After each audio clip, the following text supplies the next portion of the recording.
Boa noite, pessoal. A gente está dando início aqui ao curso de capacitação para conselheiros de política cultural de Florianópolis. É o segundo encontro esse. A gente já teve o primeiro encontro dia 22 de julho, que foi o tema Cultura e Desenvolvimento, com a Rosemary Carvalho e a Heloíse Delanhello. E nesse segundo encontro a gente está recebendo aqui o professor Alfredo Manevi. E a gente tem o tema aqui, Políticas Públicas, Histórico no Brasil e Administração Participativa. Então, bem-vindo a todos. De imediato, eu já passo a palavra para a minha colega de conselho, Valesca De Franceschi, que vai fazer uma fala de abertura. Boa noite a todos e a todas. Esse momento ímpar, né, no Conselho, nessa gestão de estarmos fazendo a formação, é uma formação continuada, porque, apesar de levar o nome de capacitação, o nosso entendimento é que possamos continuar discutindo, pensando sobre as questões das políticas culturais e, mais ainda, ampliando esse olhar que não somente dentro das pessoas que estão como representantes no Conselho, mas como a nossa pretensão é que haja mesmo uma rotatividade no Conselho, que mais setoriais estejam participando e que mais pessoas, principalmente da sociedade civil, possam ter a compreensão, né, dos encaminhamentos, de como nós estamos organizados e como nós gostaríamos também de estar melhor, como é que eu vou falar uma palavra correta agora nesse momento político que nós estamos vivendo? Mas de uma forma mais coerente, dentro daquilo que é possível na nossa demanda atual, lembrando de que nós já temos uma caminhada. Então, assim, é um presente estarmos hoje com Manevi aqui conosco, Ranulfo Alfredo Manevi de Pereira Mendes. Eu vou ler o currículo do Manevi, mas eu gostaria de salientar assim, que essa nossa temática, que é políticas públicas, histórico do Brasil e administração participativa, quando foi indicado o nome do Manevi para estar conosco numa conversa, né? Nós temos alguns conselheiros que defendem muito assim, essa parceria também com a universidade e com outras pessoas que têm a construção, como posso citar a nossa colega Zélia, do Conselho.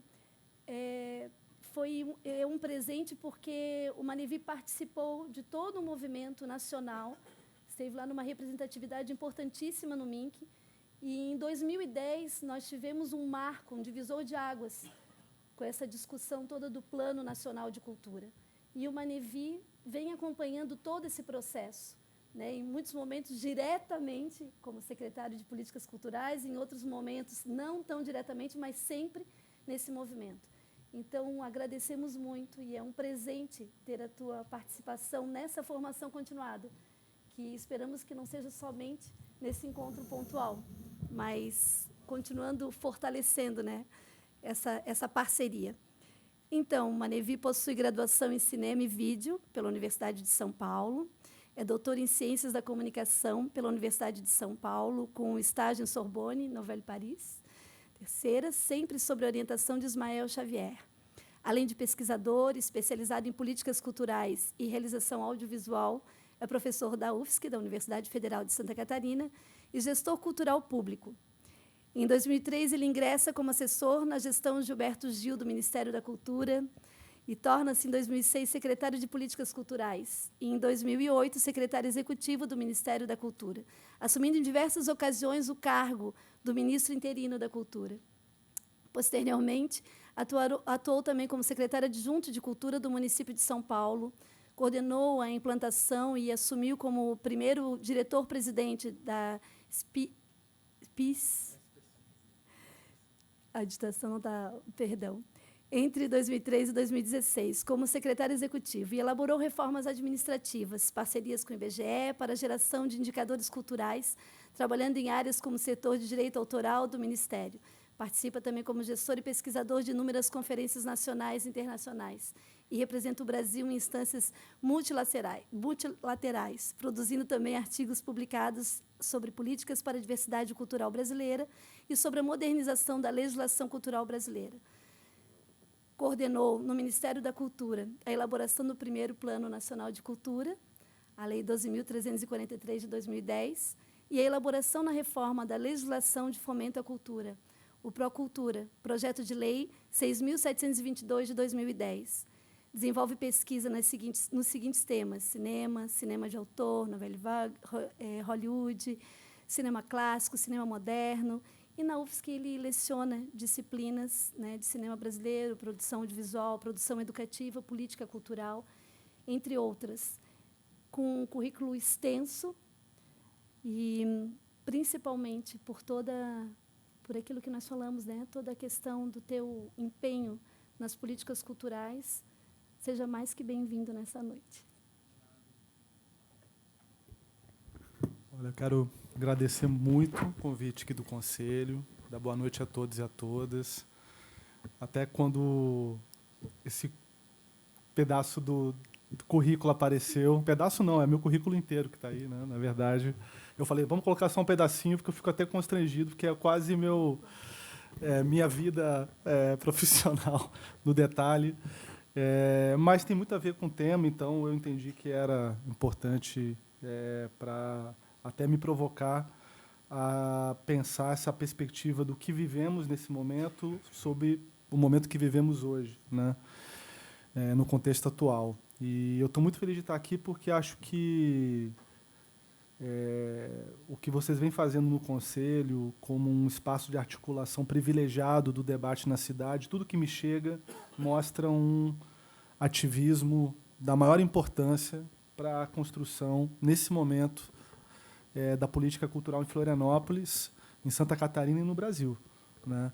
Então, eu fiquei muito encantado com o convite, muito agradecido com a oportunidade de estar aqui e, de pronto, aceitei, porque achei que era uma oportunidade de conhecer também algumas pessoas, né?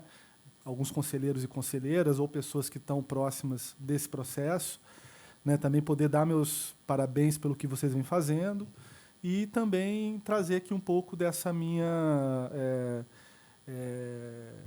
experiência e também olhar sobre as questões da política cultural de forma que eu possa contribuir com a trajetória do Conselho e quem sabe, trocar com vocês um pouco, né, com a experiência de vocês, observações e percepções sobre como lidar com a questão da política cultural nesse momento do Brasil e nesse momento, né, da história brasileira, onde a gente está diante de dilemas e diante de encruzilhadas fundamentais, onde o tema da cultura vive um grande paradoxo, né? É extremamente provocador falar de política cultural num ano em que o Ministério da Cultura foi extinto, no primeiro ato do governo Bolsonaro, né? Houve extinção, algo que é muito simbólico para que eu não possa não citar aqui, né? Quando o primeiro ato de um governo é acabar com o Ministério da Cultura, isso ganha, até por ser o primeiro ato, um simbolismo de grande importância e de relevância. Mas que, no meu entender, só reforça a importância e só, de maneira um pouco paradoxal, coloca a cultura no centro, né? Quando a gente fala das guerras culturais, quando a gente fala de uma série de situações na área de costumes, quando a cultura é eleita, seja pela afirmação, seja pela negação, um elemento central, a gente tem a cultura como um elemento importante, onde a gente pode e deve dar uma contribuição mais do que nunca para que a gente possa ter cultura como um elemento fundamental do desenvolvimento do país, mesmo que ela esteja, nesse momento, sob um grande questionamento que vem de determinadas forças políticas do país. Então, eu acho que é muito importante esse processo, né, que vocês estão construindo. No Ministério da Cultura, no tempo que eu participei lá, nós implantamos os conselhos e as instâncias participativas. Isso não é das gestões do PT, na verdade. Isso já vem da Constituição. A Constituição de 88 ela já estabelece que você tem, nas eleições, você tem a definição dos grandes programas que são eleitos e definidos nas urnas, e você estabelece complementariedade com instâncias de participação social que vão permitir participação por meio de representação ou participação direta. Ou seja, não é só de 4 em 4 anos que a sociedade discute os seus rumos. Evidentemente que o que vence nas urnas, mesmo que a gente não goste, a gente reconhece que tem que expressa uma determinada orientação presente na sociedade, naquela maioria conjuntural que se estabeleceu ali. Mas a Constituição estabeleceu outras formas de participação para além das urnas, né? Outras formas institucionalizadas de participação.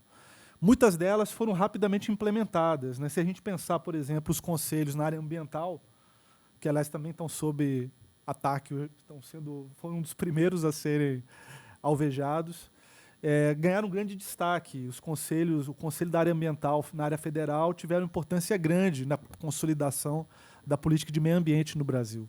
Inclusive, são conselhos que têm poder deliberativo. Eles deliberam, evidentemente, naquilo que é a sua competência, né? A competência ela pode estar ampliada ou reduzida, mas ela tem grande impacto na política ambiental. Alguns conselhos na área de saúde já existiam, foram fortalecidos com a redemocratização do país, e outros foram sendo consolidados e criados. A cultura foi um dos últimos a ser criado. Eu entendo isso como parte de um processo de amadurecimento do país. A gente tem uma relação muito paradoxal também na história da política cultural brasileira. Quando a gente olha a criação das principais instituições culturais do Brasil, Instituto Nacional do Livro, Embrafilme, Funarte, várias delas nasceram em períodos autoritários. É curioso isso. Vargas, no período mais autoritário, Estado Novo, em que pese que antes já tinha criado a cota de tela, por exemplo, que é um mecanismo de política cinematográfica. Zeca Pires está aqui, poderá me corrigir se eu estiver falando bobagem. Que é a política de cota de tela, que é fundamental para defender a presença do cinema brasileiro no mercado interno. Vargas, 32. Mas no Estado Novo, até por uma visão de identidade nacional, de afirmação da nação, de constituição do Estado como ente principal de organização da sociedade, um Estado ultracentralizado, autoritário, a cultura era a área de interesse. Como eu disse, contradições muitas aí. Tanto é que os modernistas,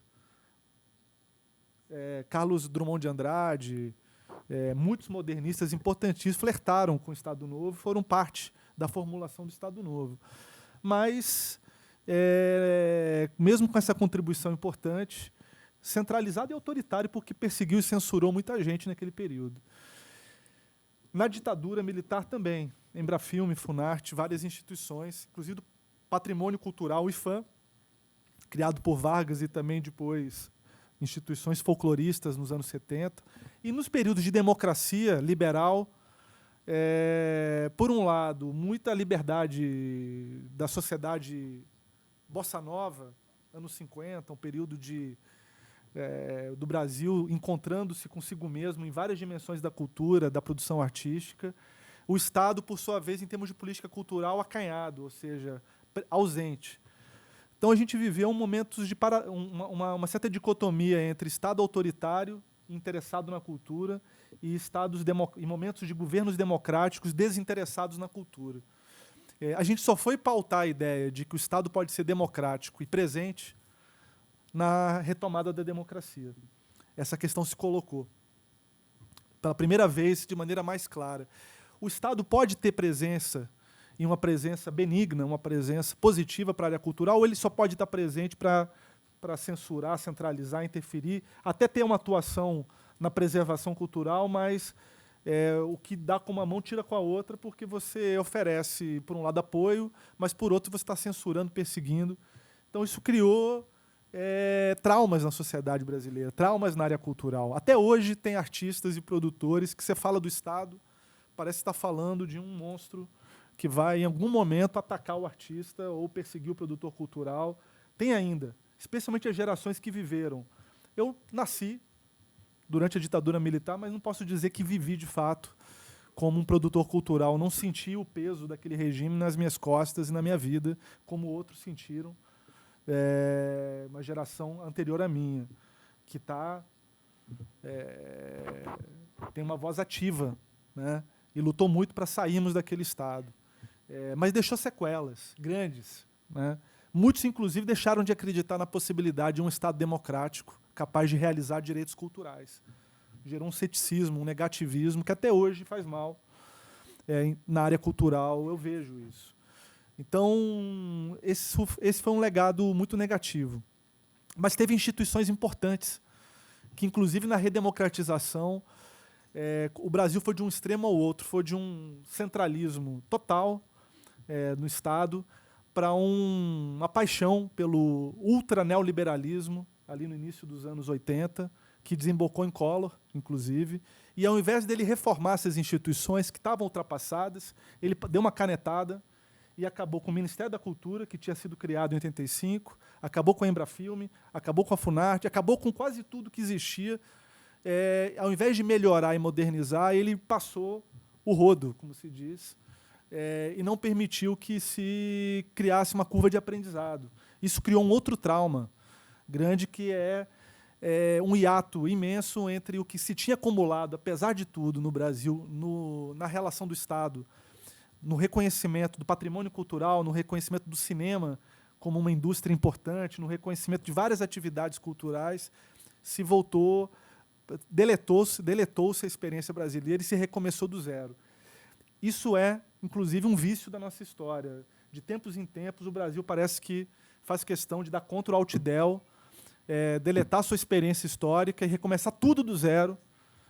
Qualquer semelhança com o momento atual, em certas áreas, não é mera coincidência. É uma mania. De 30 em 30 anos, o Brasil parece que implode tudo, a gente tem que começar do zero e começar a discutir coisas primárias que já deveriam estar consensuadas na sociedade para poder avançar. Eu estou entre aqueles que acreditam que democracia, evidentemente, é o exercício da diferença, da alteridade, do confronto de ideias, de capacidade de ouvir o outro, de exercitar o variado espectro de opiniões de uma sociedade até o limite da unificação dessas opiniões, perfeito, mas também a possibilidade de estabelecer alguns consensos mínimos e necessários para que a gente possa avançar. Quer dizer, democracia deveria ser isso também, não só a diferença, mas a possibilidade de estabelecer alguns consensos mínimos que permitem que o Brasil, mesmo com alternância de poder, possa avançar. Essa é a nossa dificuldade. Aí a gente tem uma grande dificuldade porque, inclusive, a cultura é alvo disso. Então, a gente teve na retomada da democracia, a gente teve a criação do Ministério da Cultura, mas que foi frágil já no seu início. Aquilo foi mais simbólico do que propriamente a realização de uma instituição. Inclusive, tem quem diga que esvaziou. Apesar da criação do Ministério, as instituições que estavam abaixo dele, o IPHAN, por exemplo, passaram a orbitar, não em torno de uma organização que tinha uma política de cultura, mas um pouco como um saco de gatos, né? Dentro de uma instituição que não tinha uma definição clara.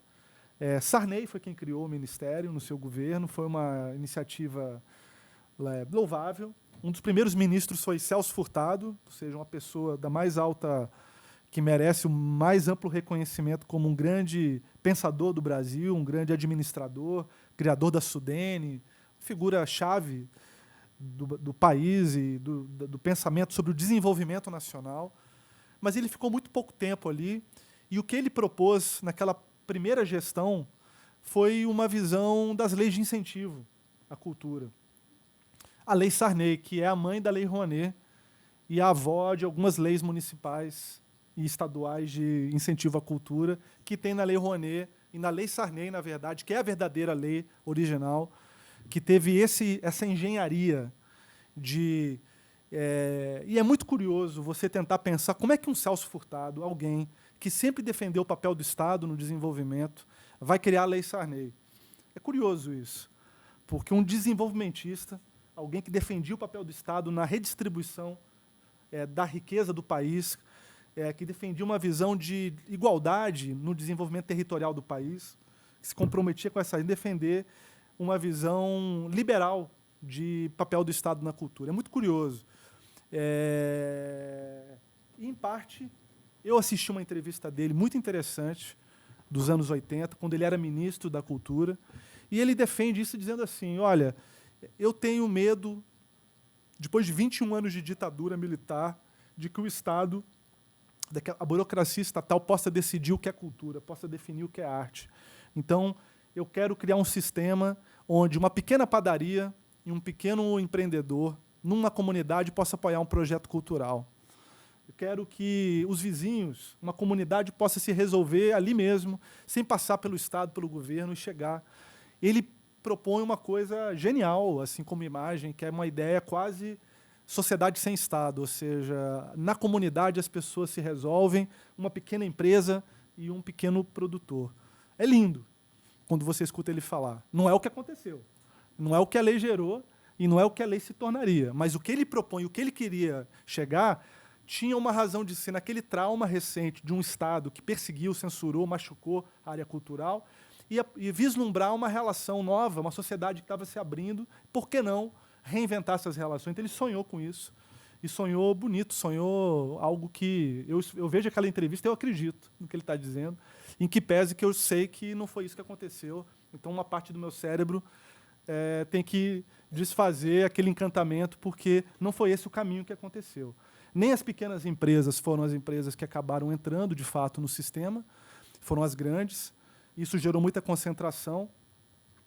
E nem os pequenos produtores foram aqueles beneficiários, porque o sistema teve que passar por uma revisão necessária pela lógica da Receita Federal, pela lógica do controle de um Estado burocrático, ele teve que ir para um outro patamar. E não se realizou daquela forma, como ele gostaria. Mas eu entendi o que ele quis e o que ele sonhou com aquele modelo.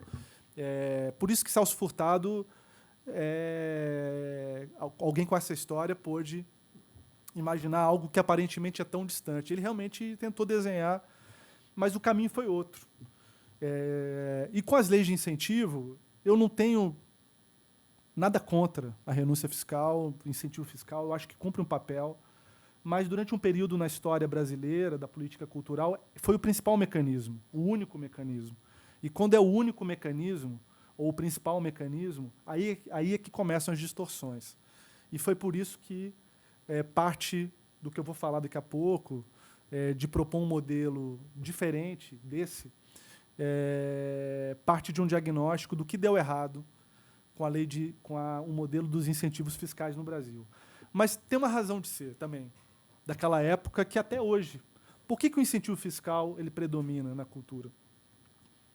Por que ele predomina no Brasil? Não só na cultura, gente. Tem renúncia fiscal para tudo no Brasil. Estão criando outras agora. De novo, nada contra.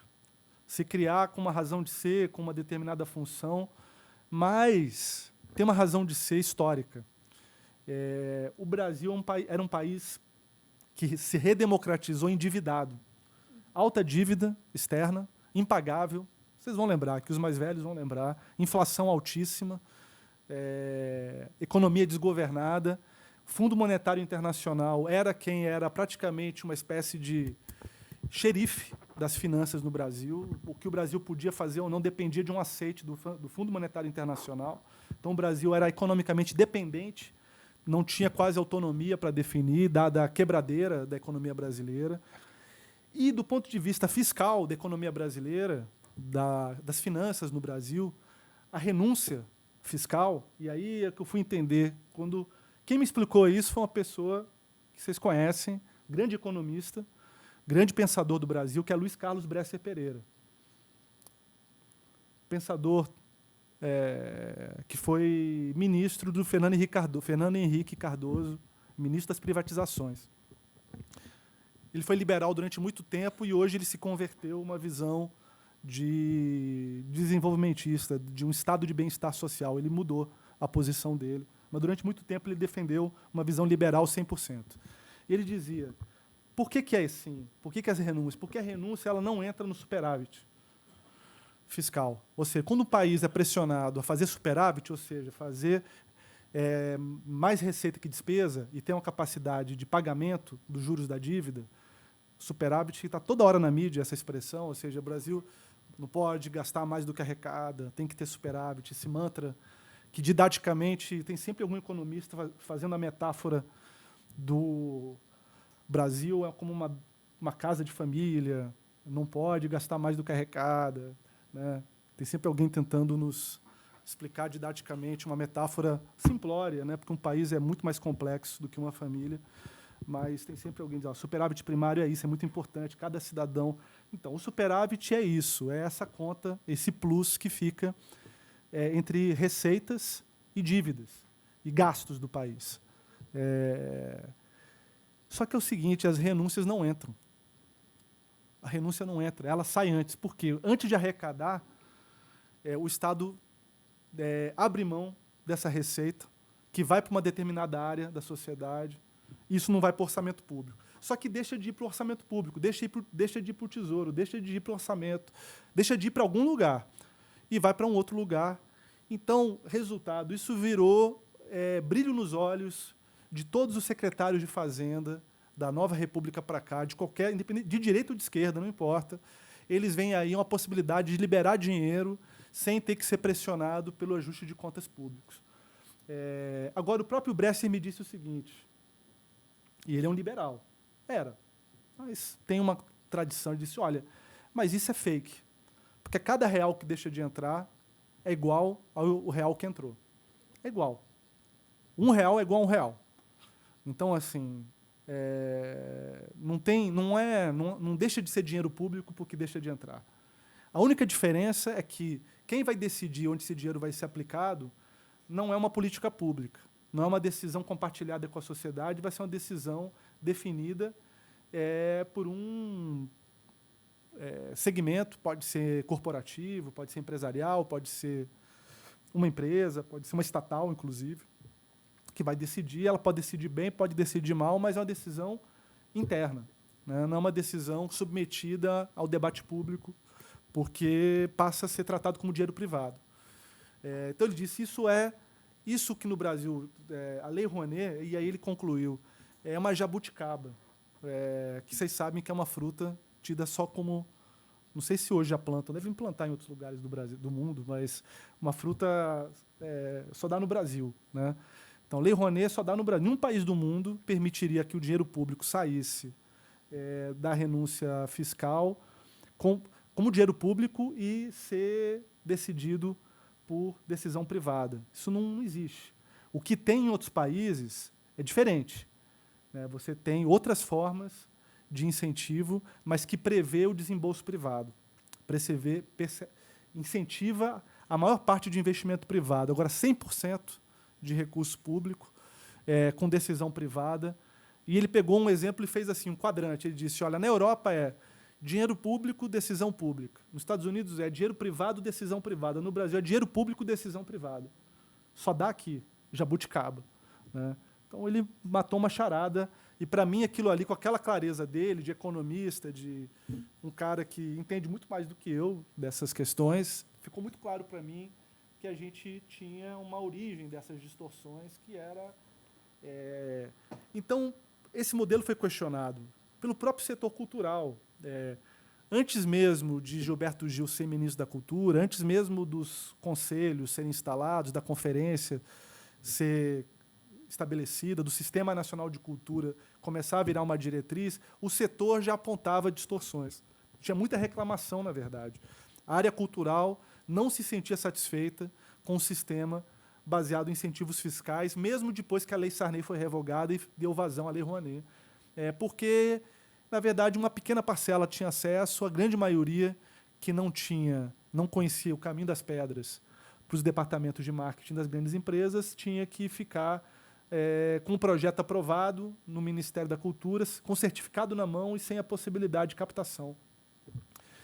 Porque isso é uma coisa que é importante. Muitos se iludem com o certificado na mão. Olha, eu consegui o certificado da Lei Rouanet, ganhei alguma coisa. Você não ganhou nada, meu amigo. Você ganhou um certificado. Com esse certificado, você vai captar.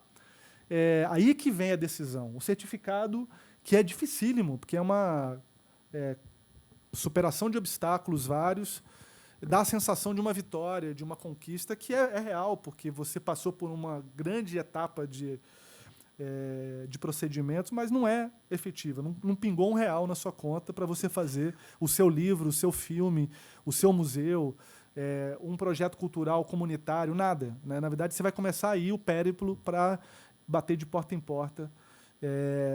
Então, isso gerou muitas distorções. E foi uma base do questionamento e da necessidade.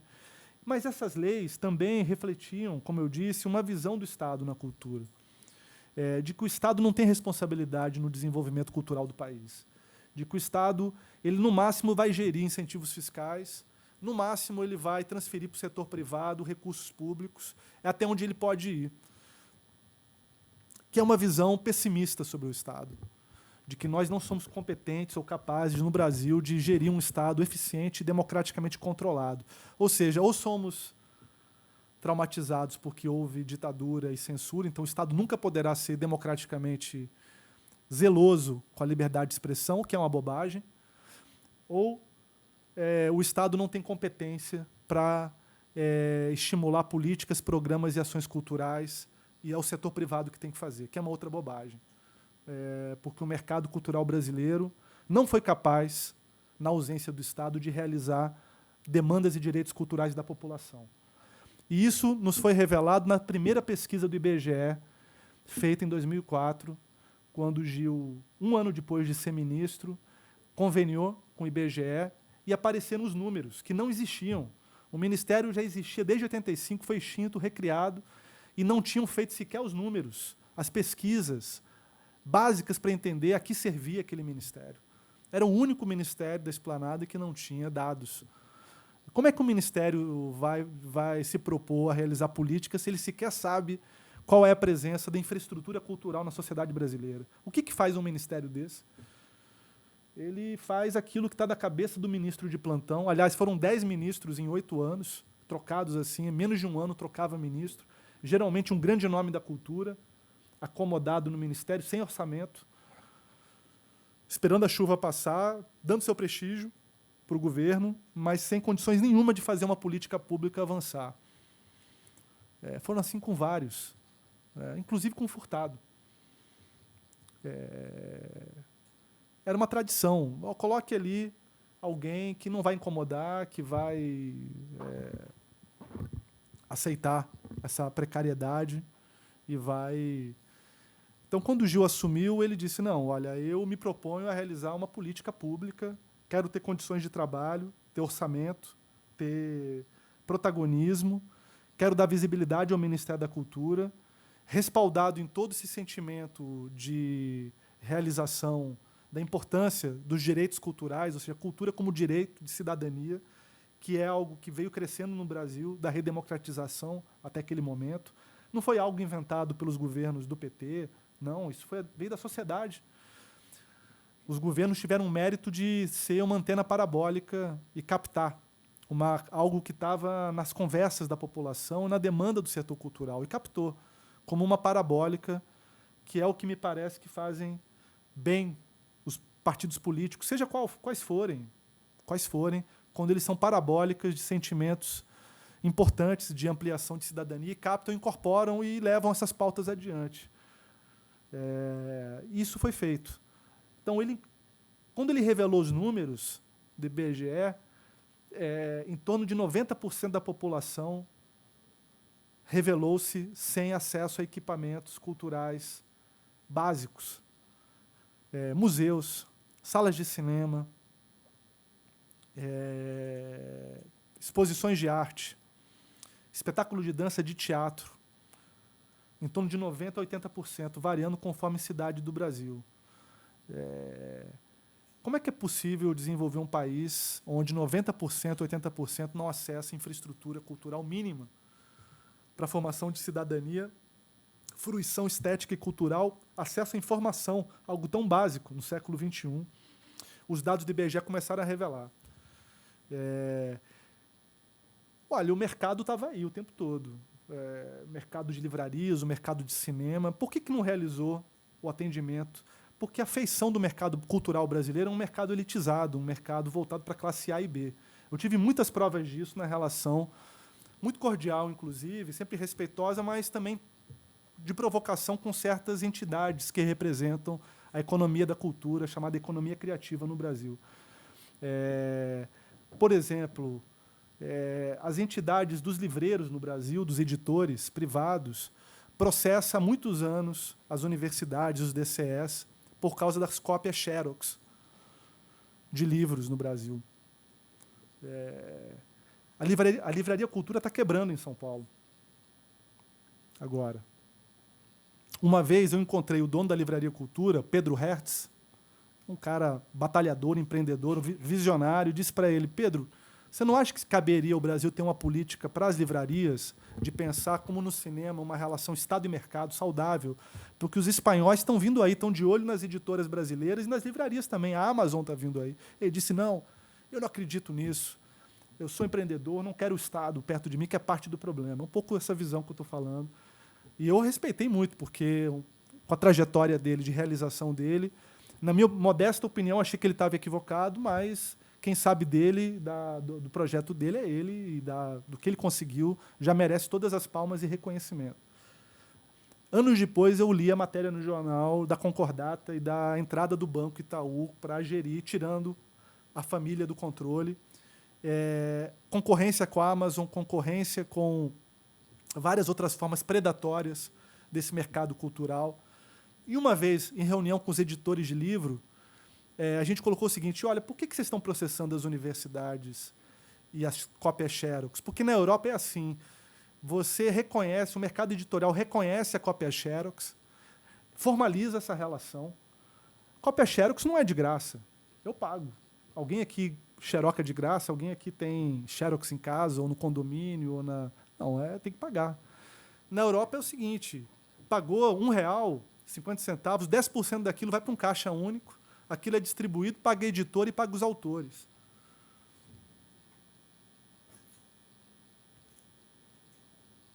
Gente, se incorpora milhões de pessoas na leitura.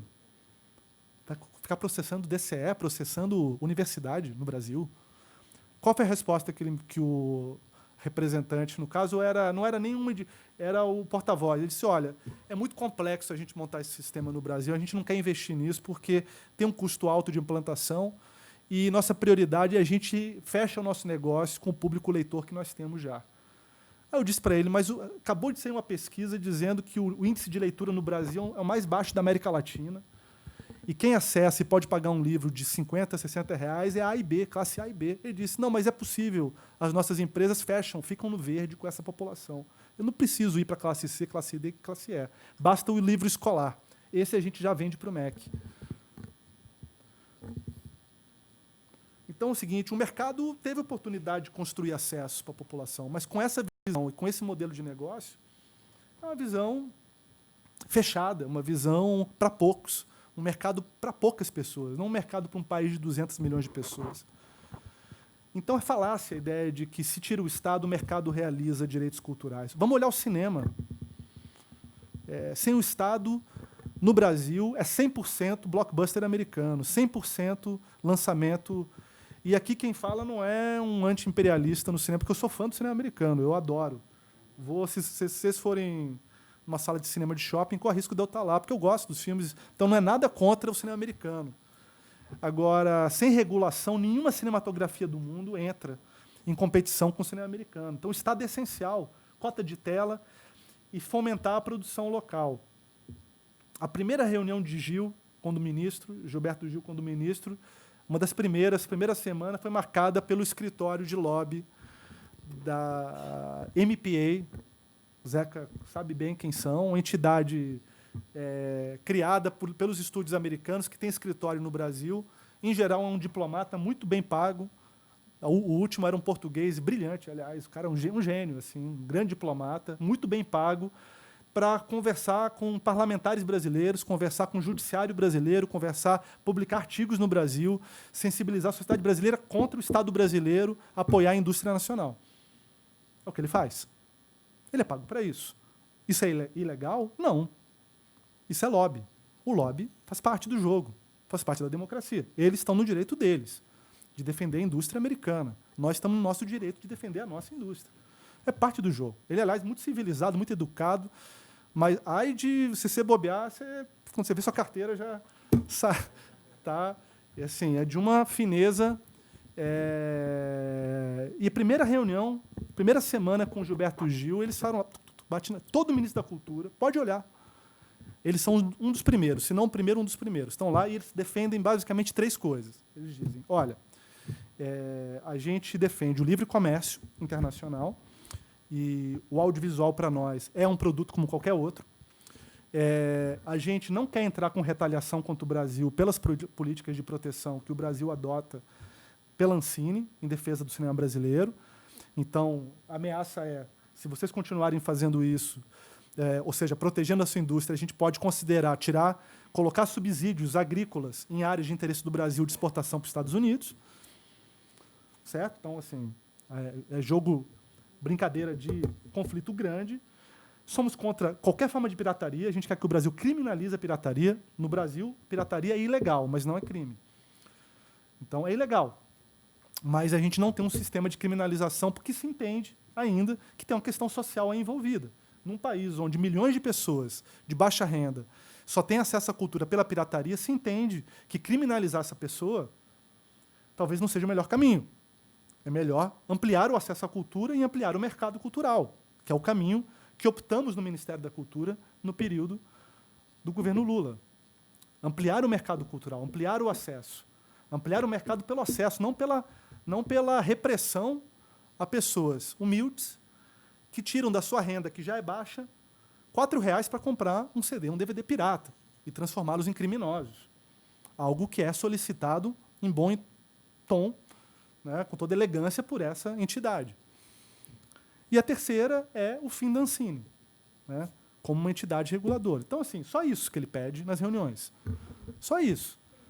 Imagina se tivesse um representante do lobby do cinema brasileiro em Washington, batendo na porta da Casa Branca para dizer, olha, presidente Trump, é o seguinte, a gente quer aqui dizer para o senhor que Hollywood não pode ter mais nenhum incentivo fiscal, que Hollywood não pode ter nenhuma renúncia de impostos locais. Né? Não vai acontecer. Então, assim, estou dizendo isso porque muito se acreditou durante um período na redemocratização que o mercado poderia realizar as demandas. E, olha, eu não sou contra o mercado, não. Não sou contra o mercado. Eu acredito que o mercado é uma dimensão da sociedade. As relações de troca que o mercado permite e as relações econômicas da cultura foram potencializadas e desenvolvidas fundamentalmente na gestão do Gilberto Gil, que pautou esse tema no Brasil. Tanto na questão do audiovisual, da música brasileira, dos direitos autorais. Então, eu acredito na economia da cultura e acredito no mercado cultural.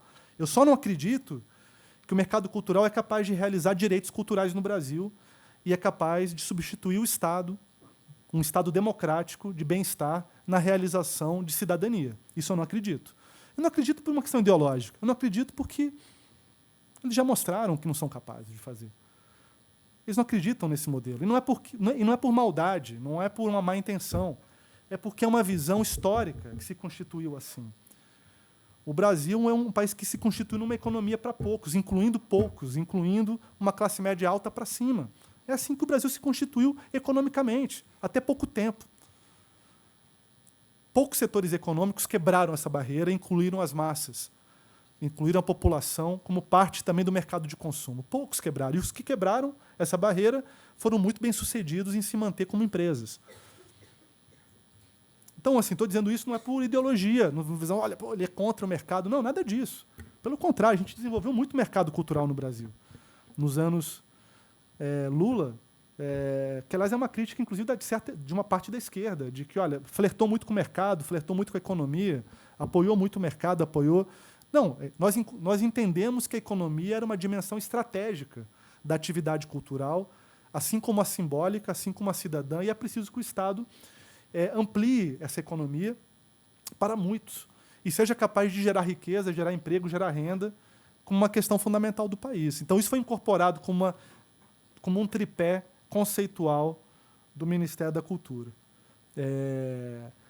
Então, essa foi uma ruptura importante na afirmação de um Estado presente e democrático. Ou seja, vamos superar essa dicotomia de que o Estado ou é malvado, autoritário, e vai perseguir os artistas sempre, ou é omisso. E, no máximo, pode ser um mero gerenciador de certificados de incentivo fiscal. Não, o Estado pode ter políticas públicas, e essas políticas públicas, e aí que entra no tema da conversa de hoje, podem ser controladas socialmente, podem ser fiscalizadas, podem ser pactuadas, não criadas a partir da visão de poucos que estão na administração pública, mas debatidas com a sociedade, construídas junto com a sociedade, a partir de processos de ida e de vinda e de diálogo.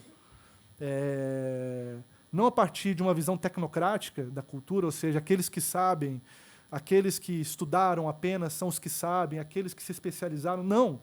Os que produzem sabem, os que criam sabem, os que pensam sabem, os que estão na lida cotidiana da cultura sabem. Cada um aqui que tem um pé na cultura sabe onde pega na sua área cultural, tem algo a dizer, tem algo a contribuir. O Estado não sabe tudo. Isso é um Estado democrático, um Estado que admite que não sabe tudo, um Estado que admite que precisa aprender com a sociedade, um Estado que tem que se submeter ao controle, à crítica, sem achar que isso é problema. Olha só a situação atual. Qualquer crítica da imprensa hoje... eu passei 8 anos trabalhando no Ministério da Cultura, abri o jornal todo dia, era todo dia reforma da Lei Rouanet, pau, proposta de Ancinave, todo dia, mas vamos embora, é parte de um processo democrático, defenda propostas, vai para o debate, algumas perdemos, outras ganhamos, mas é parte do exercício de cidadania lidar com o contraditório. Muitas vezes há uma injustiça na interpretação das coisas, há forças que se organizam, mas é parte do jogo. É possível o Estado se organizar, o governo ter estratégia política para avançar em algumas agendas.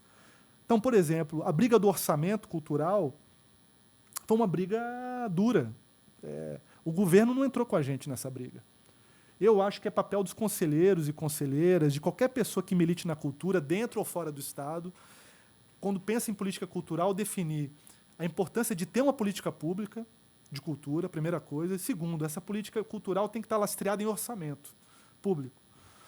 Eu não acredito em política cultural no vácuo. A minha experiência não me permite acreditar em política cultural no vácuo, ou baseado só no desejo e na boa vontade. Tem que ter lastro. Nunca será o ideal, mas essa briga ela é estratégica. Eu lembro bem, nesse aspecto, do primeiro ano de governo, Gilberto Gil indo falar com o presidente Lula, que ele já disse, olha, presidente, eu vou aceitar, está no cargo, agora eu vou empenhar publicamente a bandeira do 1% para a cultura. Era 0,2% o orçamento do Ministério da Cultura, era o menor orçamento da esplanada, era a cultura. Ele disse, presidente, isso aqui é indigente, eu tenho que ir para a rua para fazer esse debate com a sociedade e com o governo, e vou precisar da ajuda do senhor para fazer esse desequilíbrio dentro do governo. Ele disse, olha, Gil, veja aí, faça esse debate, mas também tome cuidado, porque eu tenho que atender muitas outras áreas. E Gil fez o que ouviu, mas foi para a rua, né? Saiu empunhando um movimento cívico do 1% para a cultura. Saiu na rua, foi nos debates, empunhou essa bandeira, nem parecia que ele era do governo, em alguns momentos, porque incomodava. Incomoda, porque quem está, seja na presidência, o governo estadual, na área financeira, se incomoda quando recebe pressão de quem vem, porque eu entendo, é pressão de todo lado, né? Então não quer uma faca no pescoço dizendo... Mas a cultura era o menor orçamento da esplanada. Se Gil não fizesse dessa causa, a principal causa, qual causa seria? Porque todas as outras estão implicadas no orçamento. Como é que você faz uma política cultural que não seja meramente uma cereja do bolo, decorativa, se você não tem lastro? Como é que você faz um edital público se não tem dinheiro? Como é que você faz? Não tem que ter. Então ele foi para essa briga. Aí teve um dia, passou uns 4 meses, Lula chamou Gil, disse, Gil, você está exagerando um pouco. O barulho está chegando aqui na antessala com a Secretaria de Fazenda, de Tesouro. Pegue leve com essa... Aí Gil disse, presidente, essa é a minha principal bandeira, eu tenho que ser o guardião dessa agenda. Ele disse, não, modere, vamos lutar por isso, mas pegue leve aí. Mas resultado, passou um mês, teve reunião com o Ministério da Fazenda e conseguiu aumentar significativamente. Por quê? Porque é parte do jogo. O setor agropecuário faz isso, o setor... Olha aí a campanha na Globo. Agro é pop. A manchete critica os agrotóxicos, mas o anúncio é agro é pop. Né? Ok, é do jogo, ali é pago, é a visão do próprio setor sobre si mesmo, né? Sem nenhuma crítica, nenhum reconhecimento de que os pesticidas que estão liberando hoje no Brasil vão envenenar uma parte importante da população. Não se diz nada disso, é pop. Não, mas estão fazendo lobby por si próprios, né? É parte do jogo. Então, o setor cultural, nós somos barulhentos por natureza. A gente faz arte, a gente faz cultura, a gente fala alto, a gente se mexe, a gente esperneia. Então, logo a gente vai ficar caladinho ali no Ministério da Cultura, esperando a Tesoura chegar todo ano, sempre com a mesma desculpa, de que, veja bem, a gente adora a cultura, mas entenda, os números, a série histórica, etc., etc. Tudo isso faz parte, gente. Mas foi fundamental comprar essa briga. A gente encontrou um ministério com 370 milhões em 2003 e deixamos com 2 bi e 200 em 2010. Fora Fundo Setorial do Audiovisual, que injetou mais 800 milhões a partir de 2012. Fora, não estou falando de audiovisual, não, porque todo mundo fala, mas isso é audiovisual. Não, audiovisual é outra história, né? Aí esse pessoal o pessoal do audiovisual vai se organiza ali, faz a sua articulação e consegue um edital de 19 milhões na Fundação Catarinense, e o Elizabeth Anda ele tem 8 para todo mundo. Isso porque o audiovisual tem uma militância histórica, tem uma articulação própria. Sempre que eu queria encontrar Luiz Carlos Barretão, famoso produtor de Terra em Transe, não precisava nem marcar, eu só ia no Senado Federal, lá em Brasília, encontrava ele num cafezinho lá com o Sarney. Ou seja, o cinema faz política. Goste-se ou não desse tamanho que o cinema conseguiu, o cinema faz política. Está lá ocupando os espaços, está lá fazendo política institucional. Às vezes faz uma política corporativista. Eu posso discordar de algumas coisas, concordar com outras, vou ter meus embates, sou parte desse setor também, tenho as minhas brigas internas, é parte do jogo. Mas faz política.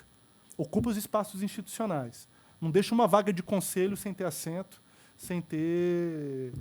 E colhe parte desse resultado. Às vezes tem uma certa arrogância de achar que pode engolir todo o orçamento da cultura, e aí tem que ter moderação nisso, porque é cara a atividade, é mais complexa, mas tem uma militância de 50 anos de luta por política cinematográfica no Brasil, que remonta do fim da Vera Cruz até hoje, né, de aprendizado nesse processo.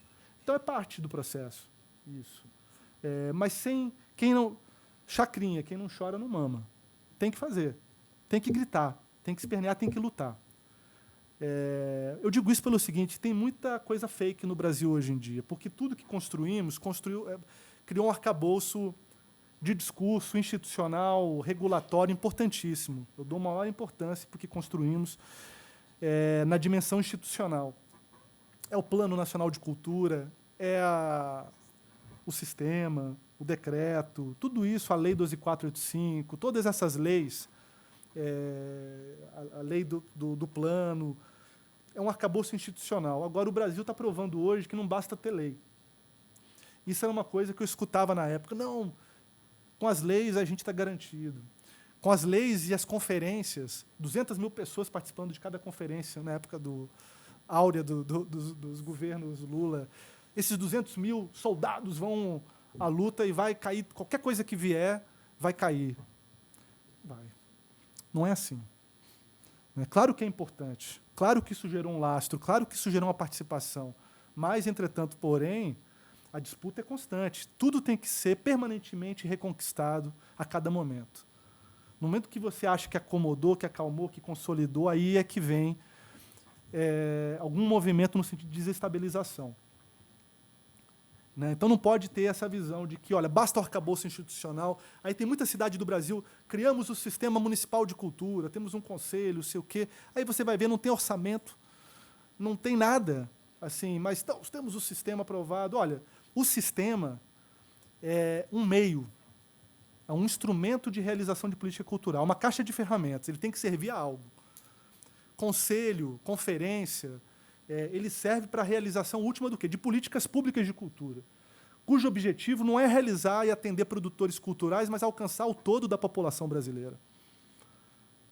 Isso é muito importante, gente. O fim último de uma política cultural não somos nós aqui, produtores culturais. O fim último de uma política cultural é alcançar o cidadão comum. Ou a gente estaria falando o seguinte, que o fim último da política de educação no Brasil, essa era uma distorção que nós encontramos grave no Ministério da Cultura, e que, para mim, atestava a sua irrelevância. Os programas do Ministério eram assim divididos. Tinha lá, realizar, no PPA, no Plano Plurianual, realizar 40 peças de teatro ano. Não tinha indicador de público, de circulação de território, de nada. Bastava realizar aquelas 40 peças que estava tudo certo. Realizar 30 filmes para cinema ano, está tudo certo. Não importa se vão ser distribuídos, se vai chegar alguém, se vai ter público, se vai interferir no mercado, se vai ficar fora do mercado, não importa. Eu produzo, passo o dinheiro para o produtor, ele realiza, fica feliz por um momento, depois se frustra, porque esse projeto não vai circular. E esses projetos... Tinham vários programas assim que o Ministério se gabava de, não, nós temos muitos programas. Tinha vários programas, mas programa não é política pública. Política pública, o conceito inerente a esse termo é indicadores sociais da sociedade civil que têm que ser modificados pela intervenção organizada do Estado com a sociedade. O programa é um meio para isso. A ação é um meio para isso. O projeto é um meio para isso. Mas não substitui uma política. Uma política... Tem muito programa aí que não tem uma política por detrás. Porque é difícil construir uma política. Você tem que trabalhar com dados, tem que trabalhar com indicadores, com propósito. Não pode ser da cabeça do gestor ou da cabeça de um conselheiro. Eu acho muita coisa. O empírico traz muitos elementos, mas é preciso, hoje em dia, ter mais elementos para qualificar. Porque onde é que você vai investir? Onde é que é importante investir? Se você tem algum recurso, você vai investir na produção ou na circulação, na formação ou na preservação. O que é mais importante? Quem é que vai dizer isso? Em cima do quê? Então, isso tem que ser discutido, né? Isso é uma política pública. Formular a partir de um diagnóstico, de dados, de base, e não a partir de uma opinião pessoal. A gente é uma sociedade muito baseada em personalidade, em personalismos, em pessoas, em relações interpessoais. A gente tem que constituir procedimentos, dados. Isso que foi importante de Gil ter feito a parceria com o IBGE, de começar a gerar alguns dados. Ainda não é suficiente, longe de mim dizer que isso é suficiente, mas avançou. Hoje a gente já tem alguns dados que têm sido importantes, inclusive para defender certas loucuras que vêm do atual governo. Dizer, meu amigo, você vai gerar desemprego aqui, entendeu? Sim, se liga, cara. Você não está querendo resolver a economia, você vai acabar com o emprego aqui. Isso a gente pode falar hoje. Fala com número. Se não entende que cultura é importante, pelo menos entende que gera desemprego, meu amigo. Assim, é básico, né? Aí você consegue dialogar. Você tem que ter dado. Isso é um avanço importante, né, para construir política pública. Mas tem muito... E por isso que eu digo, o sistema... Nós estamos aqui dentro do sistema. Vocês estão construindo um sistema aqui. E estão de parabéns por isso. É um conselho vivo. Eu estou vendo aqui que aqui é vivo.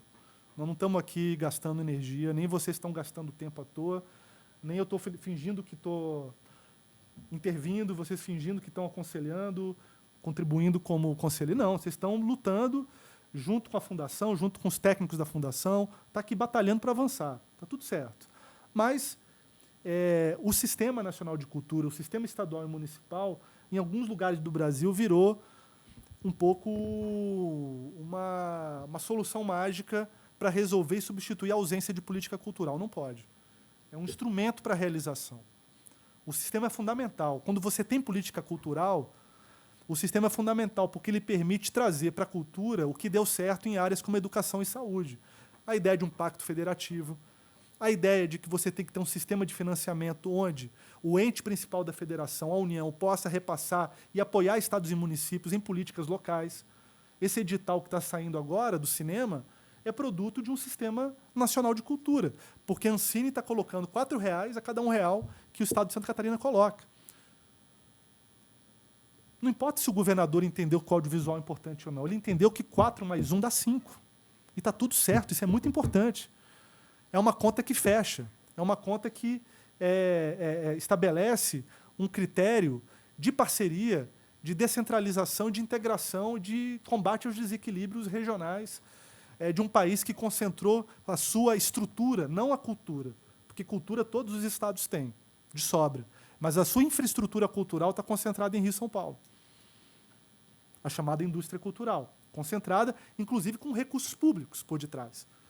Então, uma política da Ancine como essa é Sistema Nacional de Cultura.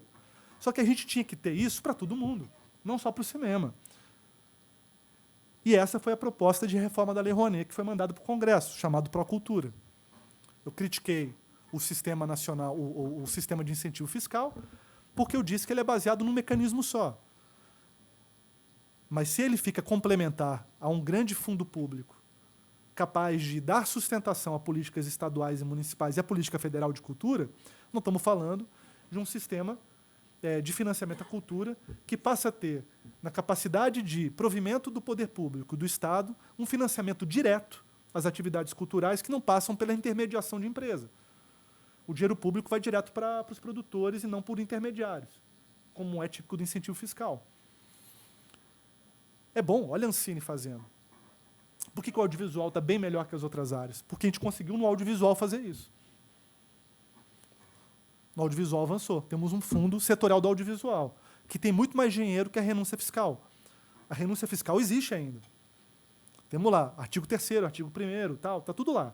Acontece, mas ele não é mais o principal mecanismo. Hoje tem cinema acontecendo no Acre, tem cinema acontecendo em Pernambuco, tem cinema acontecendo no Maranhão, tem cinema acontecendo em Goiânia. Goiânia temos um boom do cinema. Milagre, talento dessa galera, sem dúvida alguma, empreendedorismo, mas você tem uma política que dá as condições para desenvolver arranjos produtivos locais baseado no sistema federal de cultura, nacional de cultura, para o audiovisual. O Procultura foi barrado no Congresso, está lá hibernando até hoje, como uma superação do modelo baseado na Lei Rouanet, baseado num modelo onde só a renúncia fiscal saiu do papel, onde o Fundo Nacional de Cultura é um modesto e irrelevante recurso que não chega a ninguém, porque não tem dinheiro ali. Até o recurso das loterias é garfado pela Secretaria da Fazenda. Como vocês sabem muito bem, quem é da fundação aqui sabe o quanto é difícil garantir que o dinheiro da Fazenda, o que já está na lei, venha. Quando o que não está na lei, então, não está na conversa. Acontece com a Lei Rouanet. Então, estou colocando isso para vocês, gente. Desculpa a ênfase, mas é o seguinte, o sistema é fundamental. No período Gil, período Juca, governo Lula, depois Dilma, e hoje não é uma questão de PT, PSDB, partido, hoje é uma questão do Brasil. Hoje todos os estados têm essa consciência. Trabalham, independente da questão, isso se consolidou. No caminho de uma política de Estado. Você fala com governadores do mais espectro partidário variado, e você tem compreensão. Algumas coisas avançaram nesse aspecto no Brasil. Claro, varia, né? Mas você teve uma consolidação. Nenhum governador vai abrir mão do Fundeb, nenhum governador vai abrir mão de fundo para saneamento básico, nenhum governador vai abrir mão do Fundo Setorial do Audiovisual, nenhum governador vai abrir mão. Então você cria aquilo que eu falei no início, democracia não é só exercício da oposição e da diferença. Você cria alguns consensos mínimos de política de Estado para avançar no Brasil. E o sistema, nesse ponto, deu um passo importante. E aí nós implantamos, em 2006, isso foi quando eu estava na Secretaria de Políticas Culturais, então acompanhei de perto, junto à equipe, a implantação do Conselho Nacional de Políticas Culturais, né, conselho definidor de diretrizes de política cultural para o Brasil. Isso é muito importante, eu acho que de distinguir um pouco o papel dos conselhos. Então, o Brasil tem um Conselho Nacional de Políticas Culturais que define as grandes diretrizes gerais, as políticas estruturantes. Eles não entram em projeto A, projeto B. Para isso, você tem a CNIC, na Rouanet, para isso você tem o Comitê Gestor do Fundo Setorial, comitês, conselhos que entram em projetos.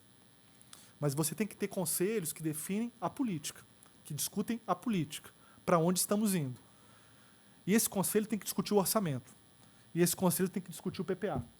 E esse conselho tem que ter cumplicidade naqueles da área pública, no Poder Executivo e no Poder Legislativo e Judiciário para construir uma agenda, né? Então, o Conselho Nacional de Políticas Culturais, a gente recebia Ministério Público, o ministro da Cultura era o presidente de honra, você tinha o secretário executivo com o presidente do Conselho, você tinha o SESC, você tinha o Parlamento, para criar uma frente parlamentar da cultura, que me parece um tema fundamental para a gente trabalhar hoje. Né? Nesse momento que a gente está correndo os riscos de mais retrocesso na área da cultura, uma das blindagens estratégicas é formar uma base parlamentar da cultura, conversando com todo mundo. Outro dia falei com um amigo lá de Fortaleza, está conversando com Coronel Fraga, da base do presidente da República, com teses, muitas vezes, totalmente alinhadas, mas que no audiovisual e na cultura ele entende que é preciso defender essa pauta. Por quê? Um trabalho feito localmente. Em Minas Gerais, uma articulação sendo feita lá, criou uma frente parlamentar da cultura que tem parlamentares de esquerda, de direita, de centro, defendendo uma compreensão sobre o papel do Estado na cultura, de não acabar com a Secretaria de Cultura e manter ali os investimentos. Esse trabalho é essencial. Temos que ter. isso para todas as áreas da cultura. Esse trabalho é muito importante. Veja o que aconteceu com a FUNAI agora. O governo tentou, pela segunda vez, tirar a FUNAI do Ministério da Justiça, do lugar onde ela nunca pode sair, porque lá é onde se define a terra, questão fundiária no Brasil de maneira jurídica. Tem ali uma razão de ser histórica. Todos os governos da Nova República, até no período da ditadura, era ali. Nunca se mexeu nisso. Jogou para o Ministério da Agricultura, que é colocar raposa no galinheiro, porque é onde tem um conflito. Não pode. Isso é um contrassenso.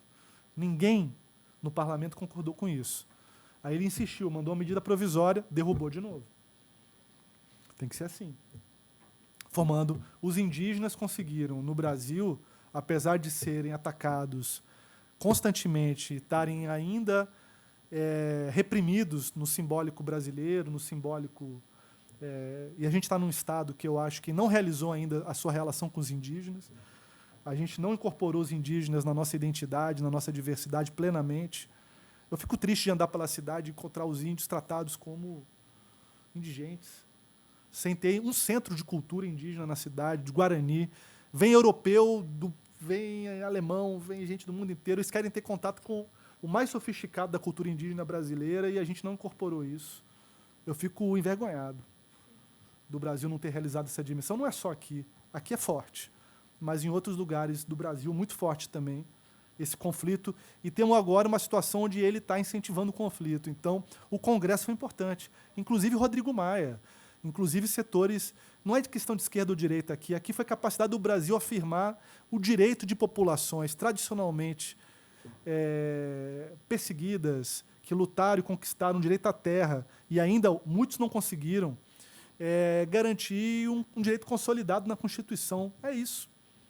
Foi uma vitória importantíssima essa. Frente parlamentar. Tem que ter frente parlamentar. O Conselho, para mim, tem que fazer articulação política com o Legislativo. É ilusório achar que a gente aqui vai estabelecer o que é política cultural nesse momento. A gente pode fazer, essa é a minha opinião, bem pessoal, a partir da minha experiência. O Conselho é fundamental, pode ser um ente decisivo, mas ele tem que ser um ente formulador, implementador e articulador em parceria com a Fundação, no papel que a Fundação tem como executivo. O Conselho pode ter como órgão auxiliar na articulação. Então, tem que dialogar com fora.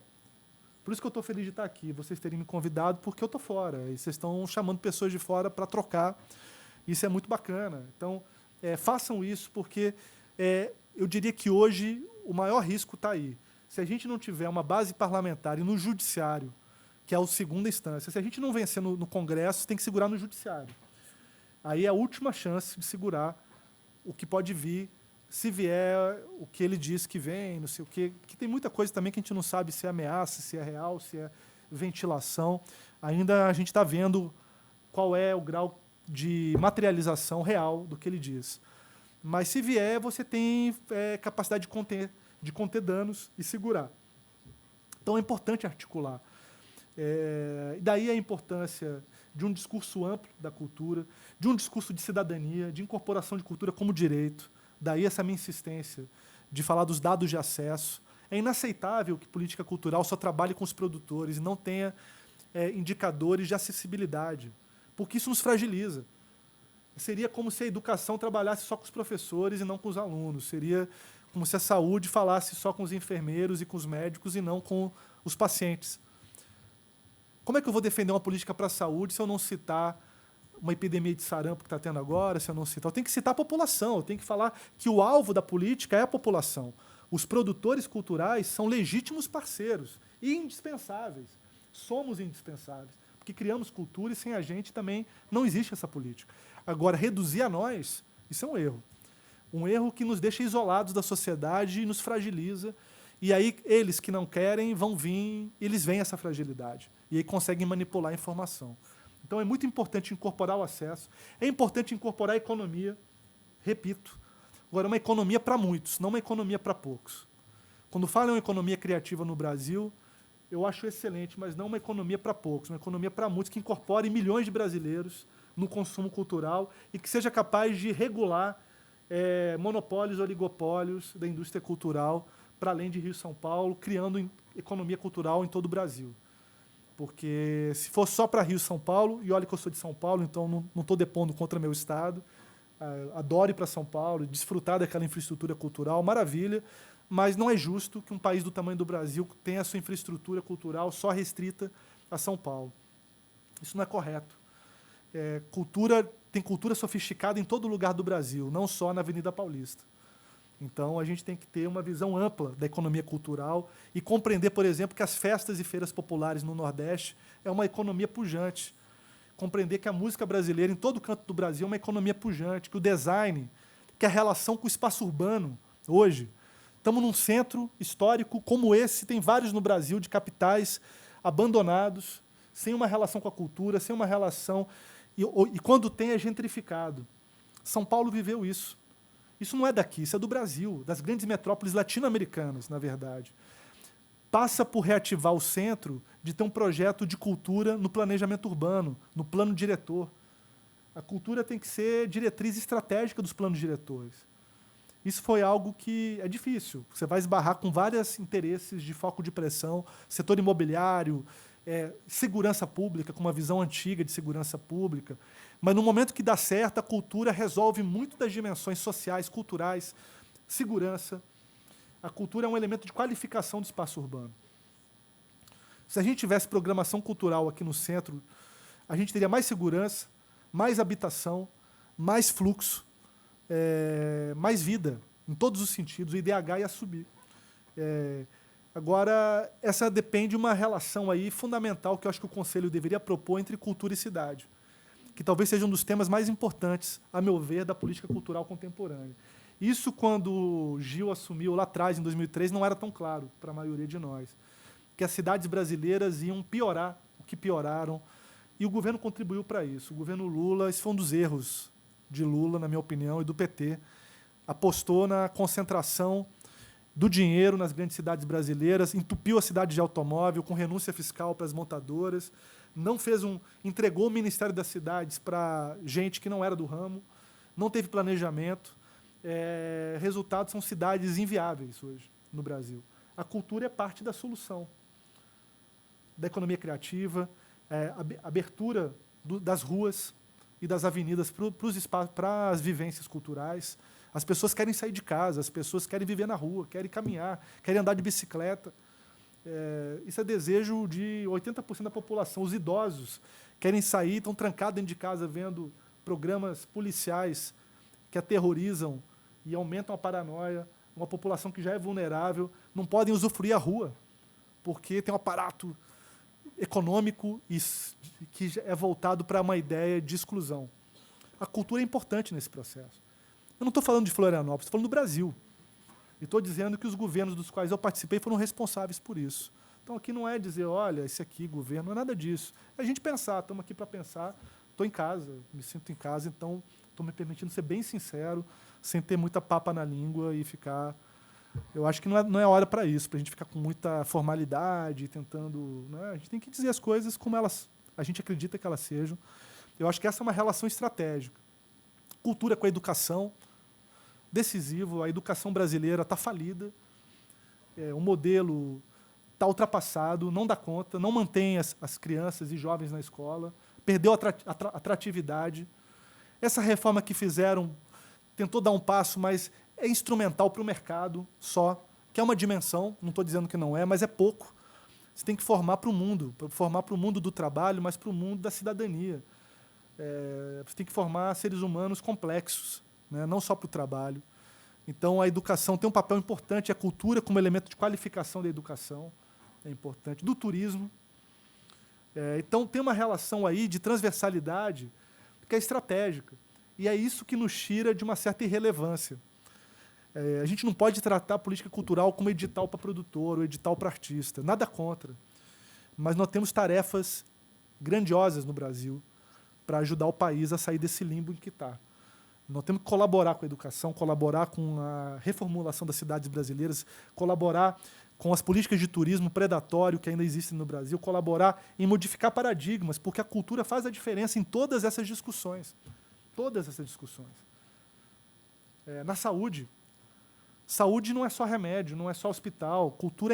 Saúde é informação, é acesso a a dados, acesso a informação básica de higiene, de acesso à alimentação, formação alimentar.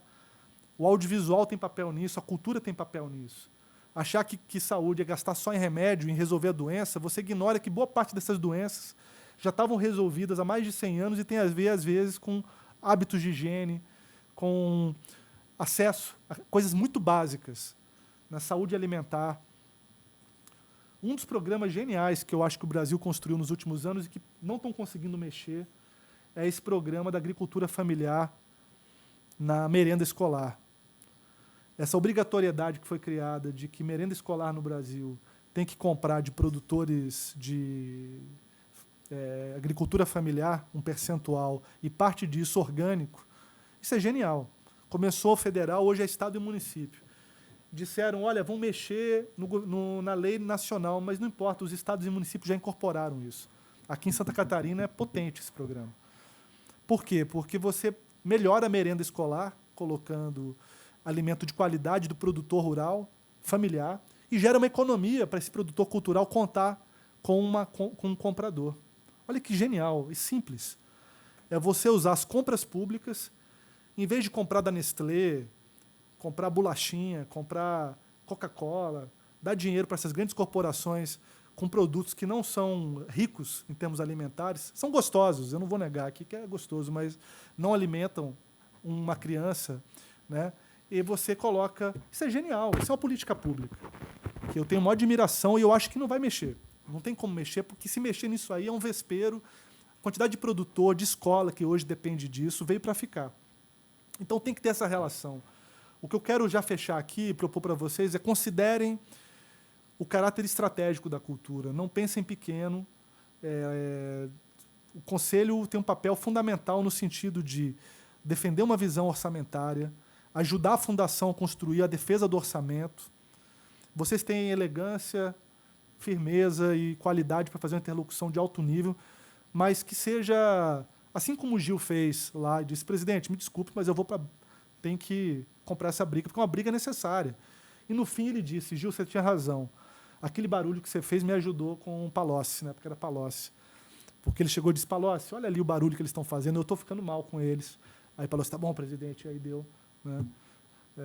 Então, funciona. É da política, gente. Às vezes ficam dizendo, não, mas vai incomodar.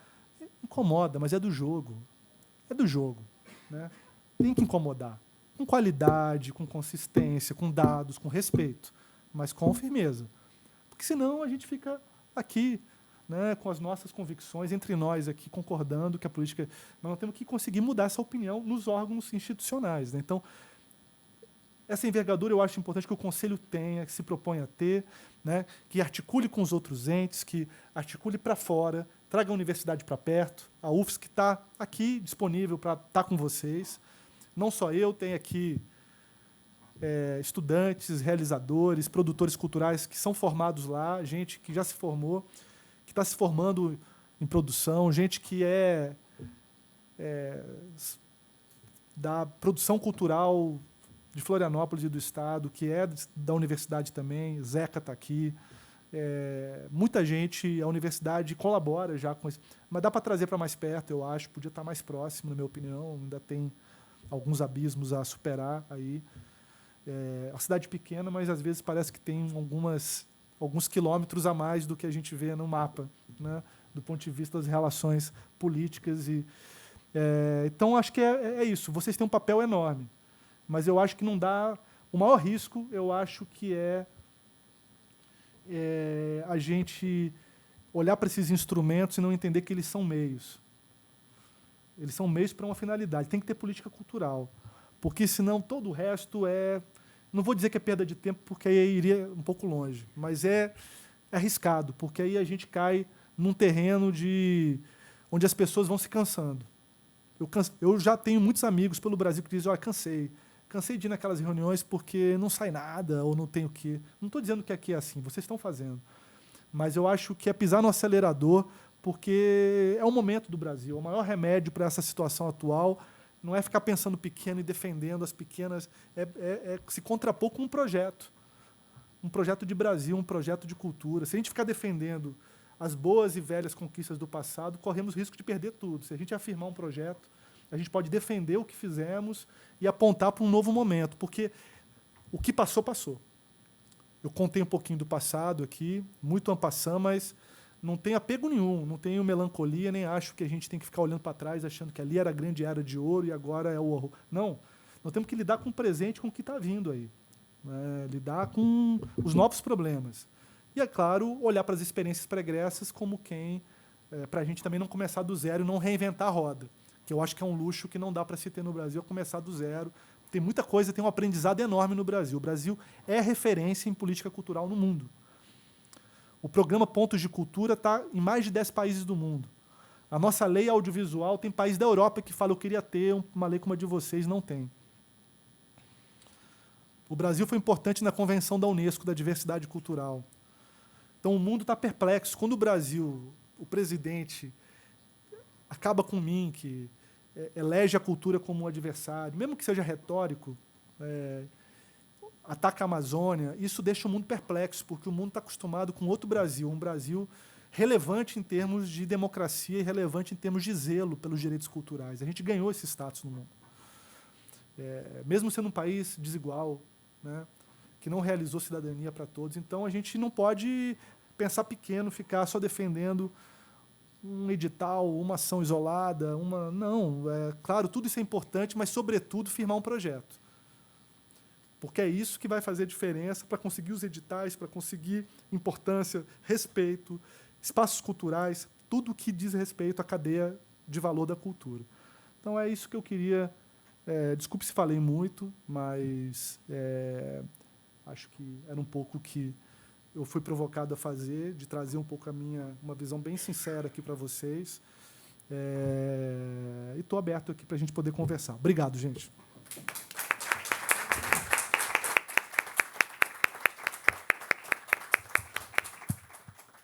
Manevi, gratidão, porque tu conseguiu articular exatamente aqueles elementos que nós estávamos solicitando ou necessitando, né, as proposições que são pertinentes agora para as nossas discussões, para esse momento atual que estamos vivendo, mas sem deixar de rememorar ou de lembrar de toda a trajetória, porque é exatamente isso, assim, para que a gente também não se acomode ou para que não deixe de continuar, sabe, numa articulação que vá além dessa instância que a gente conseguiu consolidar, que seria o Conselho. É muito mais do que isso. E, na verdade, quando a gente amplia essa discussão, no momento que nós estamos agora vivendo, é também um movimento de resistência, né? Nós precisamos continuar se colocando, assim, enquanto sociedade civil, enquanto governamental, o nosso conselho ele é paritário, mas ele vem num diálogo se constituindo assim e pensando junto também com as instâncias que são daí, né, do governo. A Fundação de Cultura tem sido uma grande parceira, mas sempre lembrando que sim, nós queremos mais. Nós queremos mais porque nós precisamos de mais. Nós temos muito pouco ainda na cultura da cidade. E realmente a nossa cidade, por ser uma capital, precisa ter um outro encaminhamento para que possamos também fortalecer junto com os municípios do nosso estado. A gente precisa ampliar, né? Vai no nosso caso, do micro para o macro mesmo. É necessário sempre esse diálogo, né? Do macro para o micro e ao contrário. Então, nós agradecemos e queremos abrir, porque é bem como tu falou, é uma conversa informal, essa era a pretensão, e que a gente possa abrir agora para as perguntas, né? Para as ponderações também com os colegas que estão aqui conosco, que são da área da cultura. Então, se alguém quiser se manifestar neste momento. Sim.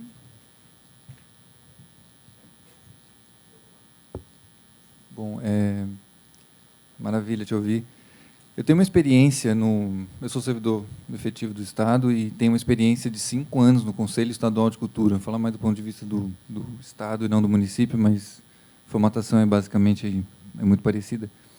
Então, eu fiquei 5 anos no Conselho Estadual de Cultura, metade disso como secretário executivo, então eu acompanhei diariamente o trabalho do Conselho. E eu queria chamar a atenção, na verdade, sobre o ponto que você falou sobre a articulação do Conselho com o Legislativo. E, hoje em dia, né, desde 2017, eu estou aqui na Assembleia, trabalhando com a presidente da Comissão de Cultura da Assembleia. Então, eu tenho esses dois essas duas visões, tanto a do Conselho Estadual de Cultura como agora aqui do Parlamento. E realmente, esse tempo todo que eu fiquei no Conselho, eu não vi o Conselho dialogar em nenhum momento com o Legislativo Estadual, em nenhum momento, com a Comissão de Cultura. E hoje, na Comissão de Cultura, claro, tem uma deputada que está a fim de fazer, está comprando as brigas e as discussões, etc. Isso é fundamental, claro. Mas, mesmo deputados que não estejam inicialmente propensos a isso, eles podem ser sensibilizados a partir da articulação do Conselho, né? Mas chama a atenção de que, quando o Conselho se articula com a Comissão de Cultura do Legislativo, ele ganha uma musculatura política maior e realmente é plenamente possível conseguir avanços. Plenamente possível. Vendo dos dois lados, eu consigo afirmar isso.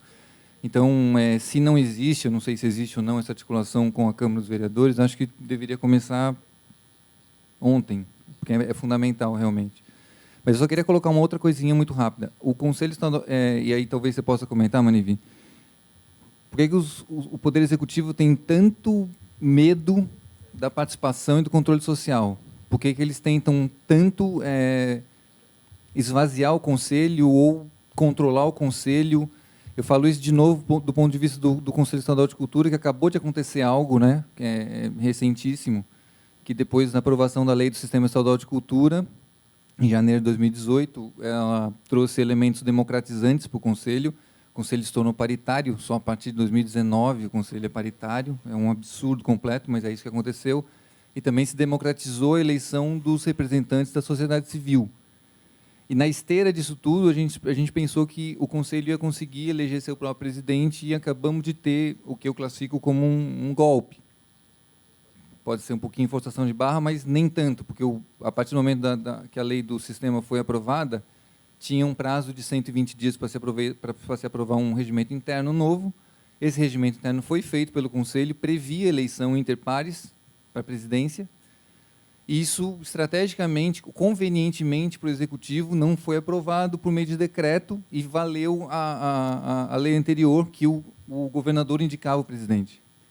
Então, nesse sentido, tramitou por um ano no Executivo e não foi aprovado a tempo de ter essa eleição interna, que poderia redundar na eleição de um representante da sociedade civil para a presidência do Conselho, que seria inédito. Então, o Executivo indicou um representante, antes da posse do Conselho, de um indicado dele, governo. E aí eu volto, não sei se cabe o comentário ou não, por que eu vi isso frequentemente? Porque o governo tem tanta dificuldade, tanto medo, não só o governo estadual, diversos governos, dessas instâncias de participação e controle social. Por que é tão difícil trabalhar em conjunto com essas instâncias, né? E por que você tem essa necessidade de evitar encaminhamentos que sejam críticos ao governo, que sejam de cobranças mais contundentes, etc.? Olha, eu acho que... Obrigado. Eu respondo agora ou vamos... Posso? Rapidinho também. Obrigado pela pergunta e provocação.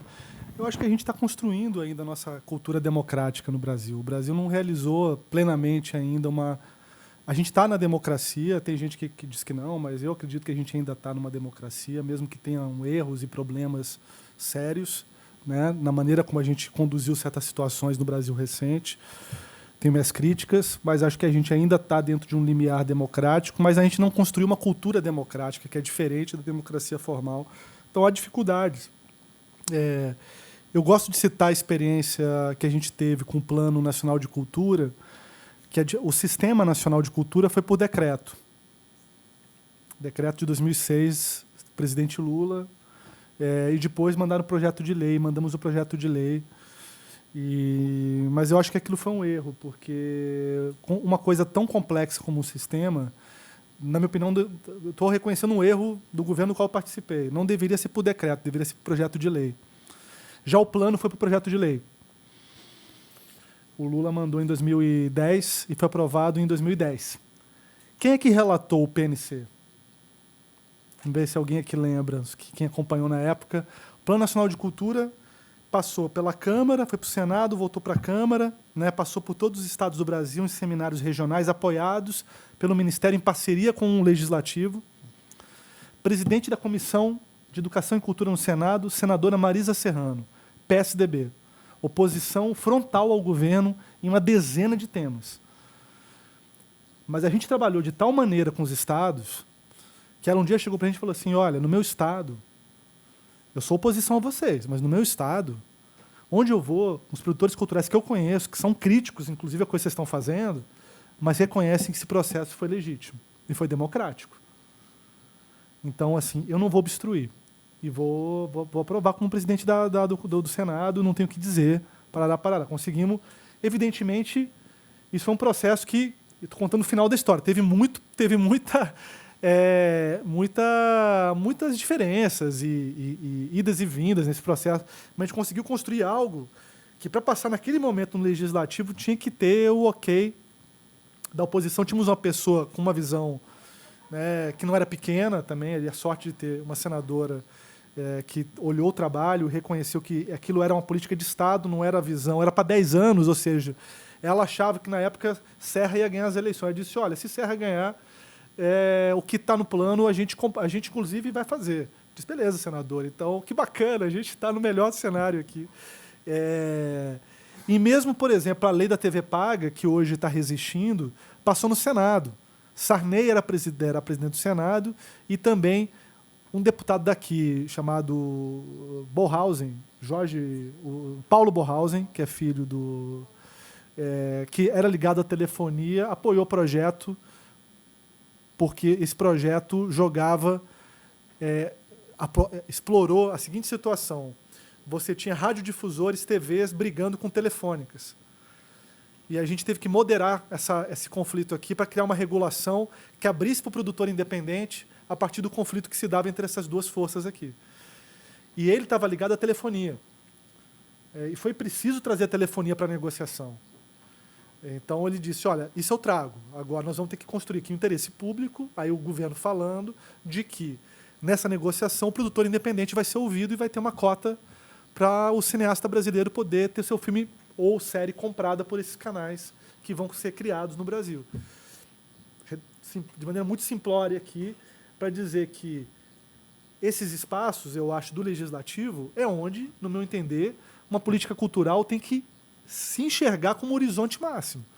Então, se o Conselho não está dialogando com vocês, eu acho que tem que esse diálogo, a tua presença aqui e a possibilidade de trazer a deputada, outros deputados, a Comissão de Cultura para próximo do Conselho e vice-versa, e também a Câmara de Vereadores, né, com a que vocês têm, eu sei que vocês têm mais, mas eu acho que é isso, vereadores, deputados e deputados federais da bancada catarinense. Quando teve essa história na UFSC agora, do corte do orçamento e tal, essa coisa toda, conversando com uma colega minha que é ali do staff, da administração, eu disse, olha, minha opinião pessoal, a primeira coisa que tem que fazer é chamar a bancada catarinense de cultura, pô.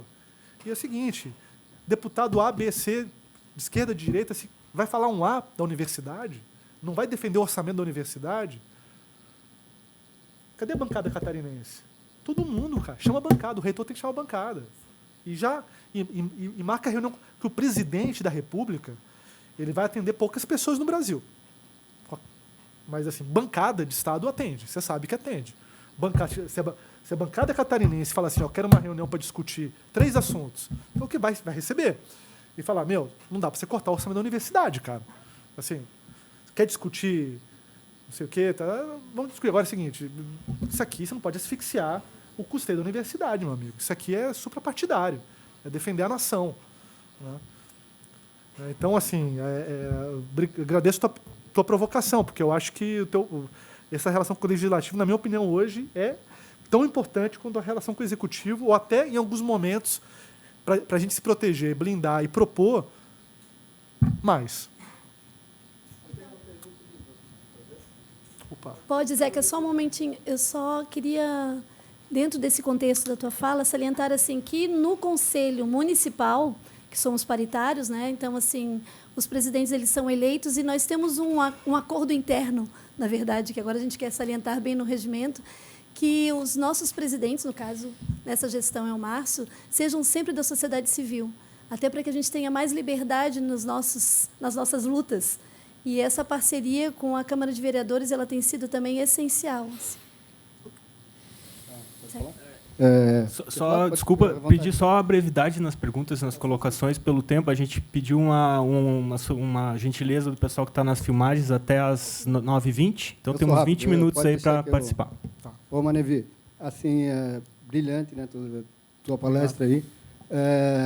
A gente sabe que em qualquer tomada de decisão de um gestor, né, precisa ter dados, né, como tu falaste.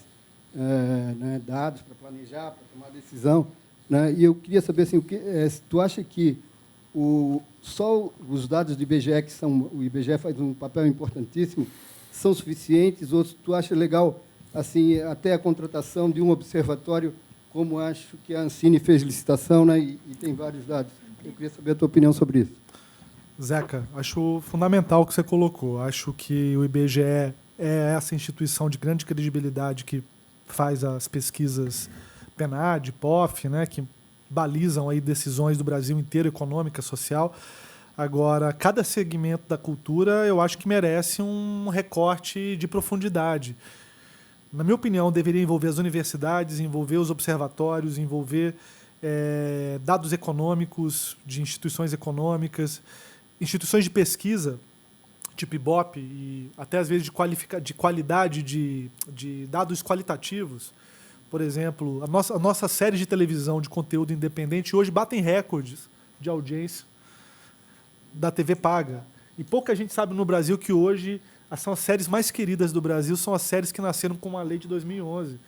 Ou seja, os canais estrangeiros, se acabar com a lei hoje, alguns eles vão manter porque eles ganharam notoriedade. Esses dados não estão públicos. Então, eu corroboro porque a gente precisa ter dado para essa disputa de ideias com a sociedade, para a gente ter uma disputa de opinião e ganharmos uma maioria na sociedade brasileira que compreenda a importância da cultura como economia, como direito. Eu acho que esses estudos são essenciais e aí eu acho que falta muito. E às vezes é barato, um estudo desse a gente acha que é caro, às vezes um dinheiro para, por exemplo, alguns economistas da UFSC, por exemplo, estudarem economia da cultura em Santa Catarina, às vezes é pequenininho, diante de certos valores, às vezes de fomento que existem, que eu sei que o dinheiro é pouco, mas assim a gente pode incorporar isso como uma dimensão. Então, de pleno acordo.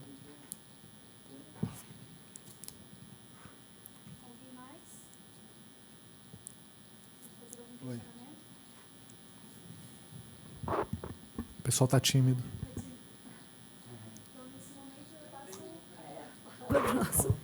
Eu tenho só uma colocação de uma coisa que me chamou a atenção. Eu acho que Mujica fez uma declaração há pouco tempo agora que a gente tem que trabalhar menos e viver mais, né? Entra um pouco nessa linha da economia criativa e, como tu explanou bem aqui, essa necessidade da gente trabalhar com a cultura dentro da economia criativa para não se perder a função exatamente da vida, né? Da nossa humanidade. Sou fã do Mujica. Acho que ele consegue dizer de maneira simples e direta coisas complexas, às vezes, e falar para muita gente, né? Não só para aqueles como nós que estão, às vezes, ali mais... Eu acho que é isso. O modelo que está sendo proposto para o Brasil, que eu não concordo, é a ideia da superexploração do trabalho como a única entrada no capitalismo possível. Eu discordo desse modelo. Eu acho que tem outros países do mundo que estão demonstrando que é possível ter uma inserção no capitalismo soberano. Essa bobagem de que é comunismo, não tem nada disso, não tem comunismo. O que tem é uma disputa hoje entre social-democracia e capitalismo selvagem. É a única coisa que eu vejo. A possibilidade do Brasil entrar preservando sua população, sua cultura e respeitando a nossa história e tendo tempo e dando o direito de cidadania às pessoas poderem não apenas trabalhar, mas viver, né, e exercer as suas liberdades culturais, de expressão, a fruição, o prazer, né? Que a cultura está muito ligada ao prazer, né, ao sonho, à liberdade, ao gozo, né? Mas o que a gente está propondo atualmente é uma inserção subordinada como mão de obra barata no andar de baixo do capitalismo, ou seja, é de considerar que o Brasil é potência cultural, que a gente produziu um gênio como João Gilberto, que produzimos música como poucos países do mundo, que produzimos arte como poucos países do mundo, respeitados no mundo inteiro, e apostar num modelo de predação que, pior, é limitado no tempo, porque a gente não sustenta isso por muito tempo, a natureza não aguenta, né? Nada contra a gente também ser parte, somos celeiro do mundo, temos a contribuir como parte somos o celeiro e alimentamos parte do mundo. É verdade, somos, pelo território que temos, mas a gente não está condenado a ser um país produtor de commodity a vida toda e oferecer relações de trabalho que são perversas e que nenhum país do mundo do tamanho do Brasil aceita mais, né? Então, eu sou contra esse projeto. Eu acho que o Brasil pode mais do que isso, pode oferecer algo. E a cultura é parte disso. Tanto do ponto de vista da economia, como do ponto de vista das relações humanas, da qualidade das relações sociais, a gente pode. E eu tenho a impressão que a população quer isso, né? Ela, evidentemente, sob pressão da sobrevivência, pode achar que a única saída é o inevitável, mas as pessoas vão abrir mão da sua espiritualidade, da sua vivência cultural, das suas relações humanas, culturais. Eu não acredito. Por isso que eu não consigo ser pessimista, apesar de tudo que acontece. Eu acho que o Brasil não cabe nesse modelo que estão propondo. Então, o país é muito grande, muito complexo para caber. É como pegar um pé desse tamanho e botar num sapatinho de Cinderela. Não cabe. Assim, porque quem conhece um pouco o Brasil sabe que não cabe. Assim, um país complexo como o nosso ser um mero produtor de matéria-prima e fornecedor de músculo barato para o capitalismo do nível baixo internacional. A gente é mais do que isso. Acho que dá para pedir mais do que isso, né? E seguindo nessa linha, vou pedir licença para fazer mais uma pergunta nessa linha em relação às tensões que a gente vive entre a força das empresas e oligarquias, né, no controle artístico, né, com o dinheiro, e o direcionamento cultural que eles dão, né? Então, tu falou isso, queria só que tu falasse um pouquinho mais também, né? Como a gente contornar esses objetivos, por exemplo, como a especulação imobiliária aqui no centro-leste, aqui de Porto Alegre, de Florianópolis, é muito forte. Ato falho. Ato falho feio. É muito forte aqui, né, nessa parte do Centro-Leste. Está havendo uma briga muito grande para a economia, dentro da economia criativa, o setor cultural, a especulação imobiliária, alguma ameaça de gentrificação, né, ou de apropriação desse espaço cultural pelo valor econômico, né, pela segregação. E queria que tu falasse um pouquinho mais sobre esse ponto. Olha, eu acho que é o que você disse. O seu ato falho foi bom, porque é aqui, é Porto Alegre, é São Paulo, é Rio de Janeiro. Todas as grandes metrópoles brasileiras estão vivendo esse dilema. Se elas vão conseguir ter soberania e autonomia para propor seu planejamento urbano, dialogando com todas as forças empresariais, inclusive, que faz parte de quem investe, mas mantendo a sua capacidade de tomar decisões públicas sem se submeter ao imediatismo desses interesses, afirmando lógicas de longo prazo, afirmando um zoneamento capaz de manter as cidades viáveis, porque as cidades brasileiras estão inviáveis, né? Apostando em mobilidade urbana, apostando em áreas verdes, apostando em áreas compartilhadas, que é o que a população tem em pesquisas dito que quer nas grandes cidades, porque as pessoas de direita ou de esquerda, de centro, não importa, elas querem viver cada vez mais nesses espaços. Tem pesquisas que mostram que shopping center está tendo problema, porque as pessoas têm um esgotamento desse modelo do privado. As pessoas querem ir para a área pública. Por isso que deu tão certo em São Paulo a Paulista Aberta. Tanto que mudou o governo, manteve e ampliou. Então, assim, não é isso está vindo. Então, assim, na minha opinião, é preciso republicanismo, ou seja, trato da coisa pública não pode ser determinado.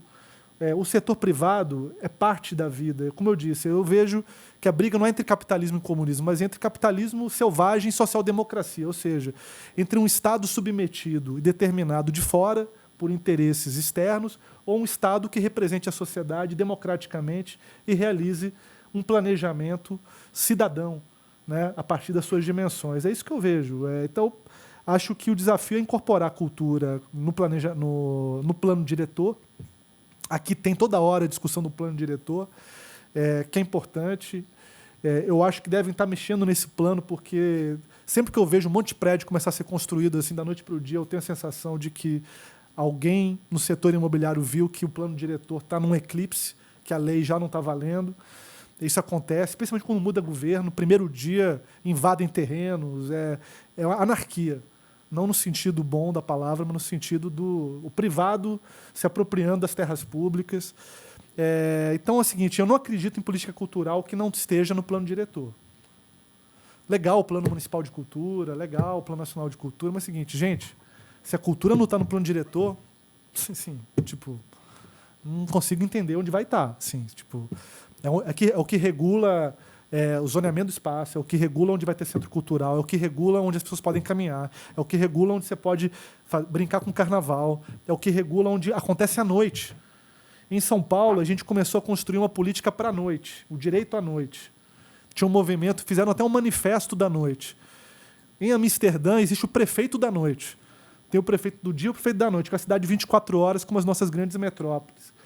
E disseram, olha, como é que vocês, em São Paulo, uma cidade de 24 horas, não regulam a noite, garantem certas possibilidades? Por exemplo, não tinha um ônibus das 4 e 5 horas da manhã que recolhesse todos os sobreviventes da noite para levar, como tem em Paris, em Amsterdã, em Nova York. Não tinha. O famoso corujão, né? Que lá, às 5 da manhã, recolhe todo mundo e leva para casa. Né? Que é fundamental para quem vai da periferia para o centro, você ter esse ônibus não circular. Foi uma coisa, por exemplo, uma coisa de política da noite. A possibilidade de ter áreas onde você tenha música à noite, sem conflitar com o direito dos que querem dormir. É possível? É. Agora, se você deixar no caos, é guerra. É guerra de quem quer pular carnaval com quem não quer brincar de carnaval. É guerra. Mas se o Estado entra moderando, que é o tal do prefeito da noite, ele cria soluções para você poder ter balada e áreas de música rolando na cidade definidas no território, que foi o que aconteceu com Baixa Augusta, lá em São Paulo. Só que o que aconteceu com a Baixa Augusta é muito maluco, porque o Baixa Augusta gentrificou, bombou. Né? À noite, ali começou a acontecer a noite e tal, os empresários começaram a investir, incorporar ali, e aí expulsaram a noite, que era a razão de ser simbólica de construírem ali. Então, tem um movimento posterior que é como é que você mantém esses ganhos simbólicos no território. Então, gente, política cultural, essa foi uma briga que a gente tentou comprar em São Paulo. Digo tentou porque perdemos muitas também. Não estou dizendo que foi fácil para nós, não. Não é porque também está no governo de esquerda que tudo é fácil, tudo é difícil também. É briga, perdemos várias.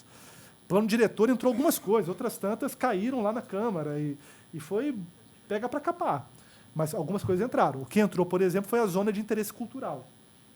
Foi criado um termo que é a zona de interesse cultural no plano diretor, que cria umas áreas onde você pode ter isenção de imposto para empresas culturais, onde você pode ter uma noite cultural pacificada com seus moradores, como no caso da Praça Roosevelt, que vocês conhecem, lá em São Paulo. Ali pacificou, por exemplo. Tem sempre um ou outro que vai brigar, mas assim, acalmou. A Associação de Moradores conversou com... A gente conseguiu criar um pacto ali. Como? Incorporando também o que aqueles moradores queriam, lá em São Paulo. Eles não queriam só, todo dia, skate e funk e a cultura jovem. Tudo bem, de vez em quando ter, mas também queriam um piano na praça. Queria também uma biblioteca ambulante, queria ter atividades de tarde. Então, dialogando, diminuiu a guerra. Ficou no conflito mais um para um, porque sempre vai ter um que vai, não quero ter que tirar a cultura, não sei o quê, vai ter sempre um ou outro. Mas isso era instrumentalizado politicamente. Essas associações eram meio barricadas de até partidariamente. Tal. Então, assim, tudo isso é muito importante, gente. Assim, plano diretor tem que estar... Essa, assim, eu não sei quando é que vai ser renovado aqui o plano diretor de vocês. Tá trabalhando, né? Está trabalhando? Então, assim, na minha opinião, tipo, discute isso no conselho. Discute isso no conselho, meu. Assim, tipo... Vamos, né? Eu acho que a fundação tem que ser ouvida, o conselho tem que ser ouvido, porque assim, interfere na vida de vocês. O que vai acontecer aqui? Aqui tem programação, pode ou não pode? Me disseram que o código de costumes aqui é dos anos 60, o código de moral e bons costumes ainda é dos anos 60, em muitas cidades do Brasil ainda é um código de moral e bons costumes. Nos anos 60 ainda não tinha nem videotape ainda, não tinha nem... Faz muito tempo, ainda era Flash Gordon, que era o ficção científica. Faz muito tempo. Como é que tem uma lei de 60 e tantos que é a lei de moral? Florianópolis é uma cidade internacional, uma cidade cosmopolita, uma cidade que, né, complexa, que já não é isso. Né? Então, a lei tem que se atualizar. Então, assim, o plano diretor... Então, assim, como é que vocês podem impactar outros marcos regulatórios da cidade que já existem? Que também a gente fica muito nisso. Vamos criar a lei de fomento, vamos criar o fundo. Bacana, legal, cria. Agora é o seguinte, vai interferir nos marcos regulatórios que determinam para onde a cidade anda? Ah, não, isso não tem nada a ver com a cultura. Tem tudo a ver com a cultura. Cultura e cidade é uma coisa só, gente. É um impacto direto. no espaço público, espaço urbano, cara. Então, assim, teve gente que já defendeu, isso a gente queria, perdemos essa, que era criar um imposto de especulação imobiliária para ir para o Fundo Municipal de Cultura, né? Um condecine cultural local, que faz sentido, porque o que o pessoal do Baixo Augusto dizia, quem é que trouxe esses prédios para cá? Quem é que trouxe as incorporadoras aqui para Augusta? Fomos nós, com as casas noturnas, a gente que trouxe. Não é justo que eles paguem um pouquinho para fomentar mais cultura? É cadeia de valor. Contribui quem é da cadeia da valor. Porque assim, o grande argumento é a gente não é da cadeia cultural. Por que eu vou pagar para um fundo municipal? Não tem nada a ver com isso. Eu sou incorporador imobiliário. Meu amigo, você constrói onde tem dimensão simbólica.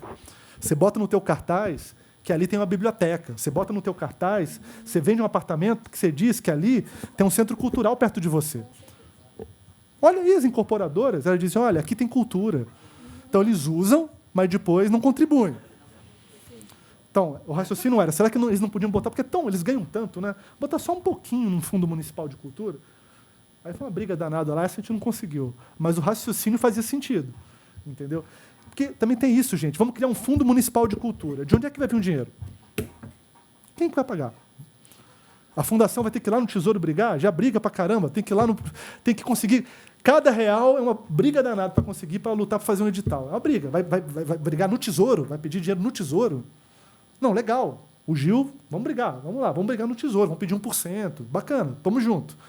Mas se puder descobrir uma outra fonte de receita para jogar no fundo, é uma visão de economia da cultura, uma visão de regulação e uma visão mais que a gente pode começar a pautar. Como foi, aliás, uma lei aqui de Florianópolis, que é inovadora em termos de Brasil, é citada. Onde eu vou no Brasil, citam essa lei, que é a lei do FUNCINE. Que eu sei que tem essa questão da inconstitucionalidade, do ciclo da vinculação, que é um argumento que eu entendo. Toda receita vai dizer que é inconstitucional porque eles não querem pagar. Isso eu entendo, é uma briga. Isso é judicial, dá para justiça. Que foi uma briga que vocês conseguiram. Mas essa lei aqui é pioneira e é uma lei elogiada. Por quê? Porque é um fundo municipal primeiro do Brasil que criou uma relação com a economia da audiovisual, a sala de cinema e contribui para aquele fundo. Está desatualizado, precisa renovar, mas a ideia é boa. O Condecine é isso, pô. Então, assim, de onde é que vai vir o dinheiro? É só do Tesouro? Eu acho que essa é uma discussão importante para você. Então, discutir a economia da cultura é também pensar a fonte de receita, é pensar a cadeia produtiva, né? E a gente olhar o plano diretor, olhar esses outros marcos. Então, acho que isso é eu vejo assim, vocês, conselho, discutindo isso. Tipo, é o lugar onde essa discussão pode acontecer. Vocês têm legitimidade para fazer essa discussão, entendeu?